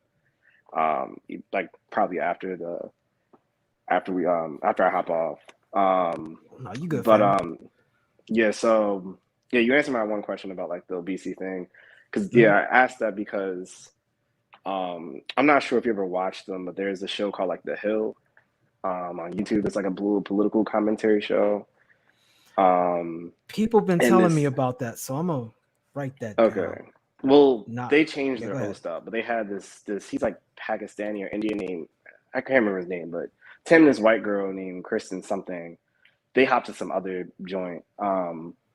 If you like, yeah, in the back chat, put your email. I could send you like a link to it because I like listen to it when I'm at work sometimes. My Um, contact info, so my contact info is on mhm. the title of the show. Okay, So if cool. you go I'll to the I'll email it. description on the Yeah. show, it's all right there. Yeah, Okay, yeah, I'll send it over to you. appreciate that. So they were talking about, I think like after COVID, they did a study and they were saying like, because I'm like in that like I'm a very late millennial. Like I was born like the mid to late '90s, or like Okay, more towards the late '90s. So like, but I've seen it with even my own peer group. Like I remember when I'm like not as in shape as I used to be, but I'm definitely still like I'll bike to work and stuff. I usually like walk or take the bus and stuff. Like I do drive, but I just try not to do it as much because I think that's a whole story for a different day. But mm. long story short, I've seen my own group, my own like age bracket, but they were saying in the report that a lot of these kids after COVID, they were like further mentally unstable and they were further out of shape. And I Mm-hmm. think they're like projecting that like now a lot of millennials and Gen Z are gonna like have shorter lifespans because of this, and they're gonna get like early onset like diabetes, high blood pressure. But I was saying that to say like, or I'm saying that point, and reason I mentioned earlier that I biked and stuff. I remember even when I was like say it to like even a few black people, like, oh, like that's some white people shit, or like they would just always this weird stigma around, and even from other white people just be like, oh, like, are you poor because you ride a bike? I'm like, my bike's like, I remember I told someone I spent like $1,500 on a bike. It was a nice bike. And they were like shaming, I don't want to say shaming, but they were clowning me for like buying a fucking bike. It was just kind of interesting. So I was curious if you had saw that report, but No, anyway, but what you here's thought what I about that. did know. Here's what I did know. And I was studying, and I'm gonna have to do this topic. I'm deciding if I want to make that a pre-recorded video or do a live stream on it. I might do a pre-recorded on this one. It was dealing with epigenetics, and it was showing how there are already epigenetic markers they're identifying from people who've been born during the pandemic, meaning the way that their genes are expressing, they're already demonstrating the potential for long-term effects just from them having been exposed to the situation in COVID. So what Interesting. happens is if the mother is pregnant, then Mm, the only thing that's separating the child from the mother is that blood barrier. The placenta is yeah. nothing more than a blood barrier. They're sharing the same thing, meaning they're sharing the same hormones at the time. So there's a if there's an elevated stress level, the child is getting exposed to that. And so Mm-hmm. there are changes that are happening in the epigenome for the body to begin to prepare. Okay, so in the outside, there's this huge stressor taking place. So let me make these adjustments now to prepare for what's going to happen in the future. Mm-hmm. And that's where those genetic disorders come from. So So you're they saying like go those out, mental health stuff? Are you saying that on the mental health yes, side? Okay, not okay, just okay, okay, that, but the mental okay. health, the physical, the metabolism, the uh everything that's done that leaves you at a disproportionate angle to be affected negatively by something. I Um, see. Yeah. Generally was supposed to have an advantage because it was supposed to prepare you for an environment that's full of chaos, right? But Mm-hmm. when you're in a state of normalcy and that chaos isn't there, those advantages aren't helping you; they're actually hurting you now. And that's where I you see. get a lot of Yeah. those disorders. You see what I'm saying? So they were originally in place to help you deal with an environment that technically isn't there. I see. That's Okay. what the I think issue I'm is. following you. Okay. Right. And so that's where, a lot of these mental issues come in, a lot of these issues in adapting with food, the tendency to convert things into fat easier, leading to obesity, um, Yeah. having the insulin resistance, things like that. These are all things that were done as a preemptive response to prepare for a stressful environment. So Mm-hmm. this used to be an evolutionary uh, adaptation that was advantageous thousands and maybe millions of years ago. But Mm. it's Well, messing something people up now in this modern era. Go ahead. something I find interesting, and I'm not like you. I listen to you, Nicole. Yeah, I think what's her name, Nicole Ali. Is that Right. her name? Yeah, Dr. Nicole Yeah, Ali. yeah. Y'all like y'all. Yeah. I have no science, but y'all are like in this like. Yeah, I'm more familiar with like technology side of things. So I can go like into the rabbit hole of that or like arts and stuff. Mm. Um, but something I was there's a white dude in the red pill side of things. I like listen to him every so often, and he's just entertaining. I don't like really listen to a dating song. He just says funny shit. But he lived in Japan, and he was breaking down how even in Japan he was saying like I'm relating this back to what you're saying with like the not the food, but like the epigenetics and like health and like pretty much what we're saying that the body still like converts the food easily over to fat. And he was saying that in Japan, like they teach the kids like very strategically at an early age. Like I think he said something. You're familiar with Japanese culture. He was saying like the kids will cook the other kids' food and Hmm. they'll list out like the nutrients, how it benefits the body. And I'm just like, Oh, damn. I saw a special where the kids were at the elementary school preparing lunch for each other and stuff like that. Yeah, and that's how Yeah, they he do was an meal prep. elementary school teacher. Yeah, Yeah, he said like they yeah. would do it. Like he used to teach in the schools there. He was said like he said something like in Japan they take their food more seriously and they take like nutrients. It's just something Oh, I yeah. don't know. I don't want to like sound anti-American, but there's a lot of stuff I see here. I'm like, what Oh the boy, fuck? Like, why are they not? They don't really teach that to people. It's just kind of like very interesting because I'm like it's I'm on seeing the outcome autopilot. of it. They're on Oh, what'd you say? autopilot. What's good, nameless? They're on What's going autopilot on, now. Naveen? Yeah, I hate to say it, but they're on autopilot now. They don't know how to stop. It's, all the goofy stuff is going on in the educational system now. It's just on autopilot, and nobody. Yeah, but I think, but I'm saying like they're I guess because like I wasn't, I've been out of school for a while, but I've recently, like not too long ago, I wasn't say recently, but like not too long ago I was in college, so I saw the outcome even there, and I'm seeing it like when I'm just around other young people. I'm just like they're not. Here's a lot of stuff, like I said, like when I go back to that report, like you have a lot of your people that are gonna have to be like on like severely on healthcare or severely using up like a lot of these state programs to get themselves, even or private programs to get themselves supported physically and mentally. So I'm Mm-hmm. like, why didn't you just try to get to the root of the issue? Maybe that's like I know that's You know what's anti, ironic? yeah. Japan is going to have the healthiest old population that it can't support. Isn't that Wow. crazy? Isn't that crazy? It's going to have the healthiest population, but they're going to be the oldest and they're not going to be supported. Do Absolutely you insane. do you mean supported financially or supported Financially, in because they're not going to have the infrastructure to pay for what they're going to need to pay for to maintain that older generation. which generation? Do you mean the generation that's So going up here's to what I old age mean. now? They just it's the demographic crisis. They don't have enough young people to go to work, to be taxed, to actually fund the programs that the older generation are Yeah, going to be retiring off of. I see. I see. Mm. Okay, So yeah, they're I see going to what be you the mean. Yeah. healthiest old people who won't be taken care of. It's absolutely insane. Wow. So it's like there's so much to modern society. Like you can do everything right, like which they did everything right. But because they did everything right, they lost the war. Why? They did not have enough children. And why didn't they? Because the economic pressure was too great. In doing the right thing, they failed. When you mean economic pressure, like So yeah, can after you dive they into that with crashed, Japan? yeah, Hmm. after they had their crash in 96, Okay. they never recovered. They never recovered. And they're very traditional in that they were following the old feudal model. So what you had generally was an individual, he's the boss. And you went and you worked for that boss the way you did in antiquity. You were part of a family, and your family was dedicated to a particular bloodline. And they went out and worked for such and such people, and they did the best they Uh, could.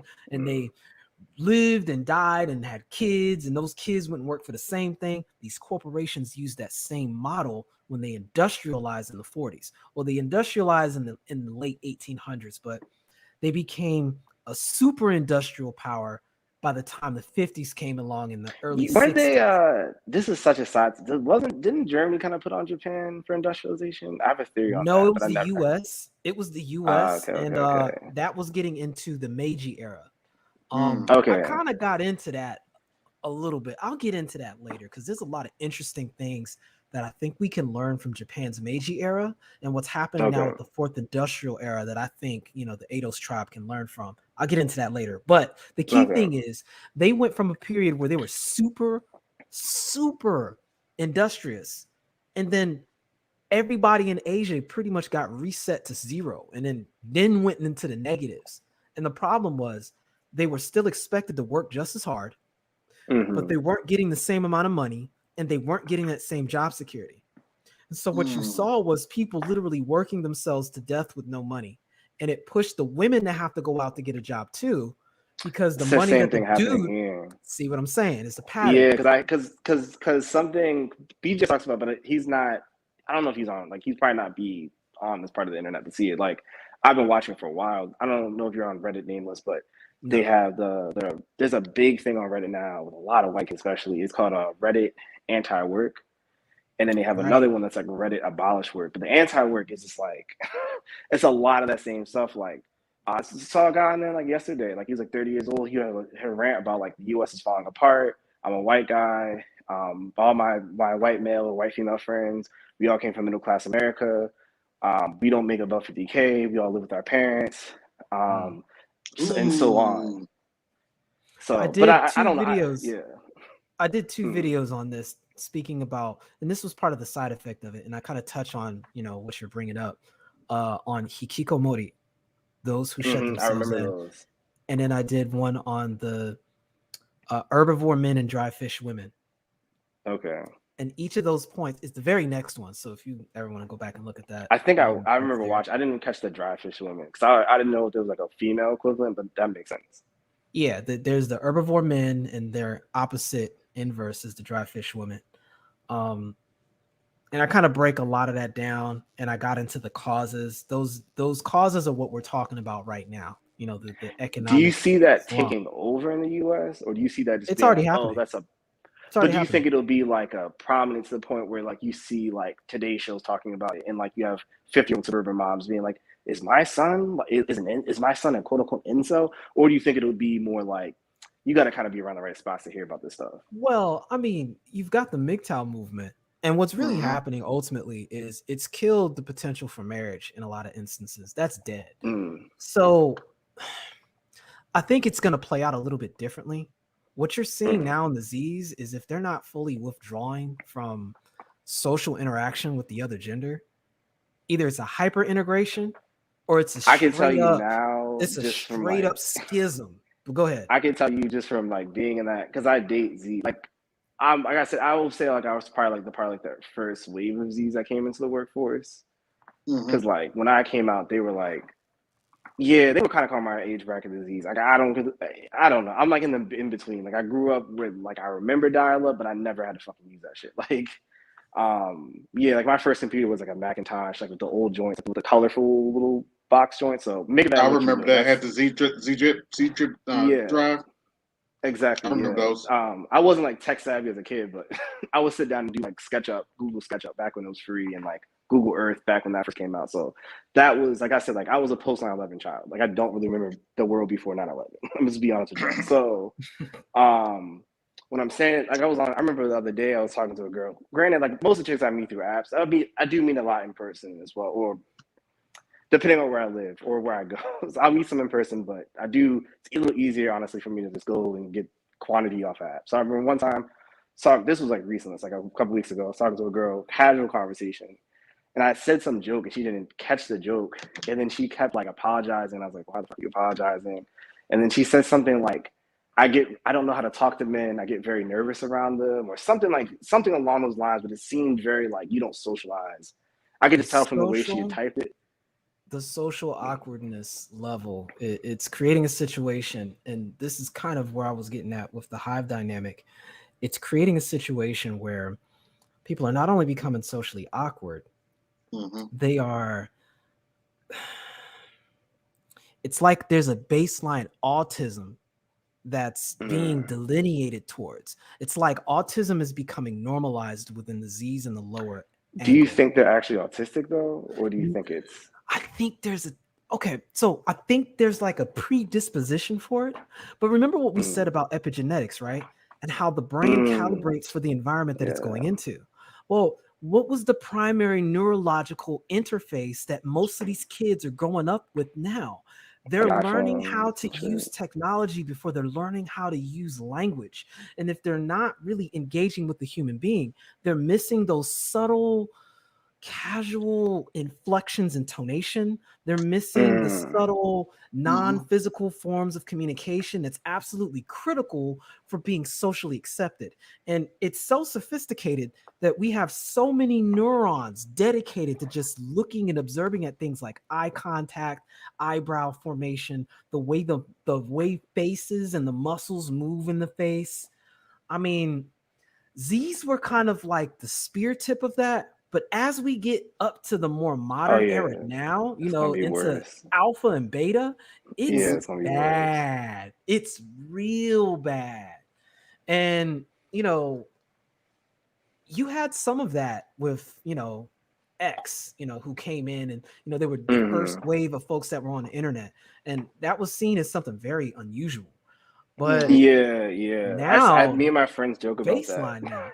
Yeah, I We mean, joke it's about that baseline. because we joke about Yeah, that because we see. Oh, sorry, we gonna say B? I've seen babies that are hooked to tablets and stuff. I'm starting to see that. It's Mm, like, yeah, she's hooked. Like, oh boy, we're gonna have to. I'm seeing this in church. I'm still in church, and mm. I'm talking. This is the pastor's grandchild, and I'm might have to have a talk with his daughter. Like, look, you're gonna have to put a bottle up on that phone. Yeah. or on that tablet if you wanted to read that Bible. Even it just is what it is. Because I can tell she's 1 year old, but she's a twin too, but she's hooked on like 1 years old. That's crazy. touch screen stuff. You still on my grandmother's phone all the time. I was like, okay. Nameless. Before I hop off here, I did want. Yeah, I have one more question. It's like a Yeah, go random, ahead. but well, smaller one. Do you plan on doing a Patreon? Because I like to see you do Patreon streams or like behind the wall, so to speak, where like I If don't know. there's I was just enough curious. interest, I'll do it because there's a lot I'm into. It's a lot I want to bring to the Okay. table. There's a system I Mm-hmm. take advantage of called human design, and I've I heard about that. know how Yeah, to with the do generator, right, and stuff like that. right. I know how to do Okay. astrology charts. I can do tarot. It's a lot I'm into. A lot of little things people are Okay. interested on the side. I'm definitely. I only got to tell you, I'm Mm-hmm. already into fitness, I so would I can I would definitely throw help some money folks. at it. That's why I asked. Okay, So, I'll consider um, a nameless uncut, or we can call it the nameless dojo. That's within the Yeah. hidden village. or to be honest, I like to see. I'm not going to name names. I would like to see like a collab of like you behind the wall with. I know you show up on some of the BJS live streams on the Patreon at times, but like you and a person that both have a I don't know radio voices, so to speak. Name starts with an L. I'm not gonna like I said, I'm not gonna name names, but you can probably put two and two together. If you can't, then you can't. But I would like to see you. Yeah, if that was why I asked, I would like to see like I don't know, you either do a Patreon or like possibly like you do a collab with BGS and someone else. Because I think there's a lot of stuff that you touch on that's very I don't know. I would consider like esoteric knowledge in a sense. Um, I think sometimes BGS I don't can't know. talk about everything, so like Yeah. there's a lot that I think we all want to talk about, but Mhm. and I'm sure people they kind of want some delineation from the usual bread and butter. So Yeah, yeah. that's why I'm here to try to offer some of the things that I would have liked to see that I don't now, but this is what I can contribute. And I know I have a particular perspective because of my upbringing and the particular trajectory that most of my knowledge is framed from, a combination of traditional African and Eastern. It's Hmm. that's pretty much my powerhouse. So if I can offer that and folks find use of it, man, it's what I'm here to do to help serve the space in that capacity. Um, Exactly. I'll definitely consider a Patreon, and I can get more into some of the more initiation level things because I've got a lot. I would say off record for And people that I I think can would be I can beneficial tell if we when you can. talk and I can tell when a few other people that come on BJ's live streams, I'm like, if I don't know, just my personal opinion, I'm like, if I can get these people like to disclose the stuff where it's like not a lot of eyes Yeah, and ears watching, I mean I yeah, would find value in that just at the age I'm at. yeah. Um so but my Okay. final question was, which is random, was not trying to like pry or anything, but I remember you mentioning at one point, didn't you like live in Baltimore? Because I know you said now you're No, in I lived in the Texas. DMV. I lived in the DMV. Okay, because So my question was based off you living there, because I grew up like in that region and the tri-state area as well. right. But the DMV is like this that it's like a I was in the it's like Virginia a side of DMV, so I didn't live very far from DC. I okay. was So you're probably like in literally, that I'm right up the Woodbridge metro. and shit. Yeah, I'm right up the metro. Okay. Interesting. So I was curious though, which you're still in the mix nonetheless. And I know you probably see what I'm about to ask. Like I'm curious. Like I'll ask him for the Beltway conversation. Essentially, like what are your because I would what I'm asking is like, what are your thoughts on like that region going forward? Because I see it as like a V1 of it's a black hub. It's like a V1 version of Atlanta. It's a V1 version of I think of like other black hubs you see around the U.S. But it has a lot of money there, a lot of different class groups, a lot of different like opinions swirling around. So I was curious. Like I never really heard you talk about it. So I was curious. And there's a lot of what you would call like alphabetization there in a sense within the black community there. Oh So I was kind of man. curious if you could speak to like Well, things here's you the issue. saw, observed. Mm-hmm. Here's the issue. You've got Howard University right there. Yeah. I think Howard University is the intellectual center of the Black DMV. I'm just saying. And if you understand that aspect, you've got its opposite but equal counterpart, which is the upward moving higher echelon of Black society exists there by virtue of government employment. Yeah, I think you and I. Yeah, I'm a kid of that, so I can tell you. So Yeah. so they form this weird superstructure, because in between that, you've got every measure of dysfunction that exists in the Ados tribe. Every measure of it. All you got to do is go to And Southeast, that was certain parts of PG County. I only got to like tell you Oxon about Hill. Baltimore. I mean, Exactly. so Well, like see, even that. with Baltimore, it's like it's there because I would say like I spent time or going to those two cities, so I see it in like both. It's like because I didn't see that in New York. Like in New York, it's a little there. When I say it's a little there, it's like this black bourgeois thing kind of going on, but it's not. It wasn't in my face as much as it was when I'm in DC and Baltimore, and it's just Right, like you a see how it's not weird. like that in Richmond either.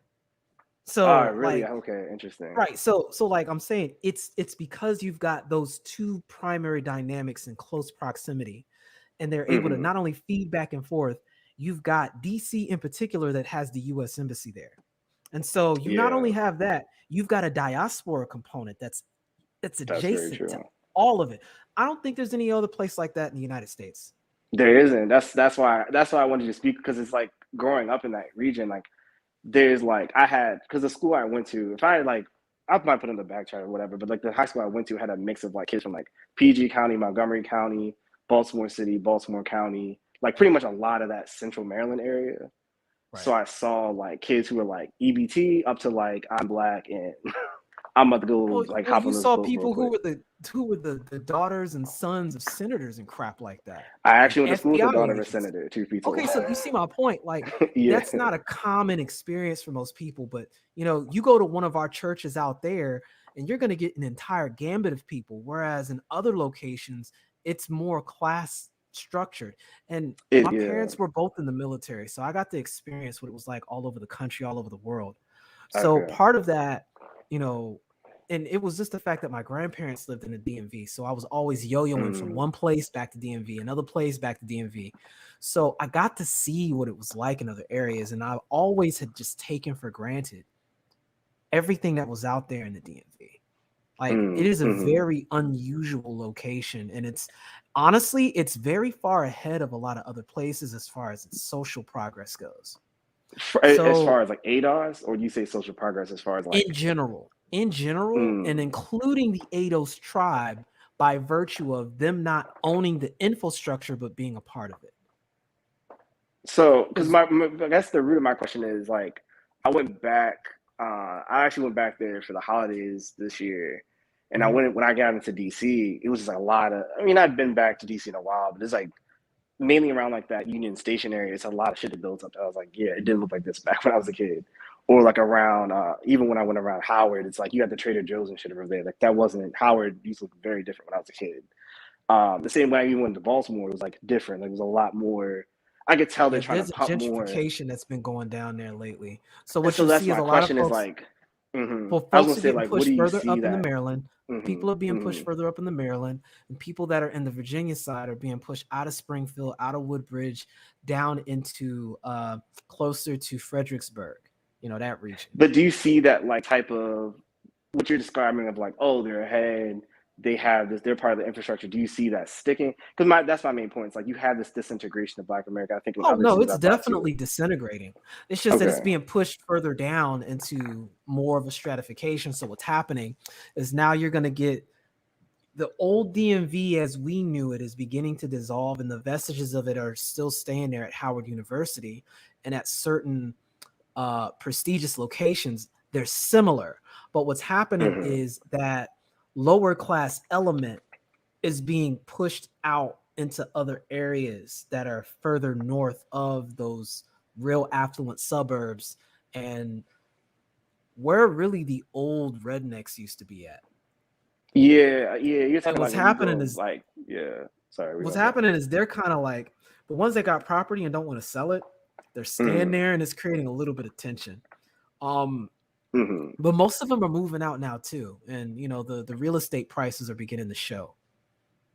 So Mm-hmm. the places that folks are moving to, their prices are plummeting to the floor. But the places Black folks are moving out of, the prices for those spots are skyrocketing. I So I see. mean, it's Yeah. just part of that same cycle.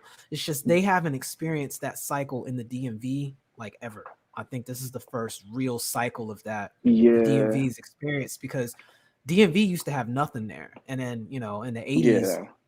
it started to really build up, and all it did was just continue to build up and build up and build up until around the mid 2000s, and then we started seeing that that migration pattern. But the thing that kind of seems to really galvanize behind around that was when Obama got in office, which I find interesting. When Mm. Obama got in office, that's when the gentrification started happening in the DMV. So That it's would line odd to up. think Yeah. about. Yeah. But it was just I asked that just because like yeah, just to wrap it up, just Yeah, but I I was wanted already to feel the grown. cities. Yeah, I Yeah, was okay. already grown by the time all of that happened, because I was in the military 2001. So Okay, yeah, we're probably like I'm probably like 20 years younger than you, I think, from what I'm hearing. Because yeah. I was in like fifth grade when Obama got elected, Okay. like the Yeah. first time. So I was Yeah. like, I think I was in Yeah. I fifth. was. I was young. I was just like, all right, my nigga. I actually met him, truth be told, back when I was in elementary school, but I didn't really think much about him. Some white lady told me like, yeah, he's gonna run for president, but I was just like, whatever, dude. Like, I didn't really. I just was like, like I just kind of brushed it off. But yeah, I went to some like camp thing down in DC around the Foggy Bottom area, and we used to meet like some of those senators and shit, and I actually saw him around, and yeah, he like did a meet and greet with us. But story for another day. But I was just curious of like what you thought about that region and stuff like that. But yeah, I probably yeah, I don't know. If I have any other questions, I don't know, maybe like shoot you a message or something. But Yeah. yeah, I think for the Absolutely. most part. Oh, real quick question on the Lions main. Yeah, so you think that stuff pretty much is like better than using like synthetic some of those like I was taking it to like help focus and stuff and get work done.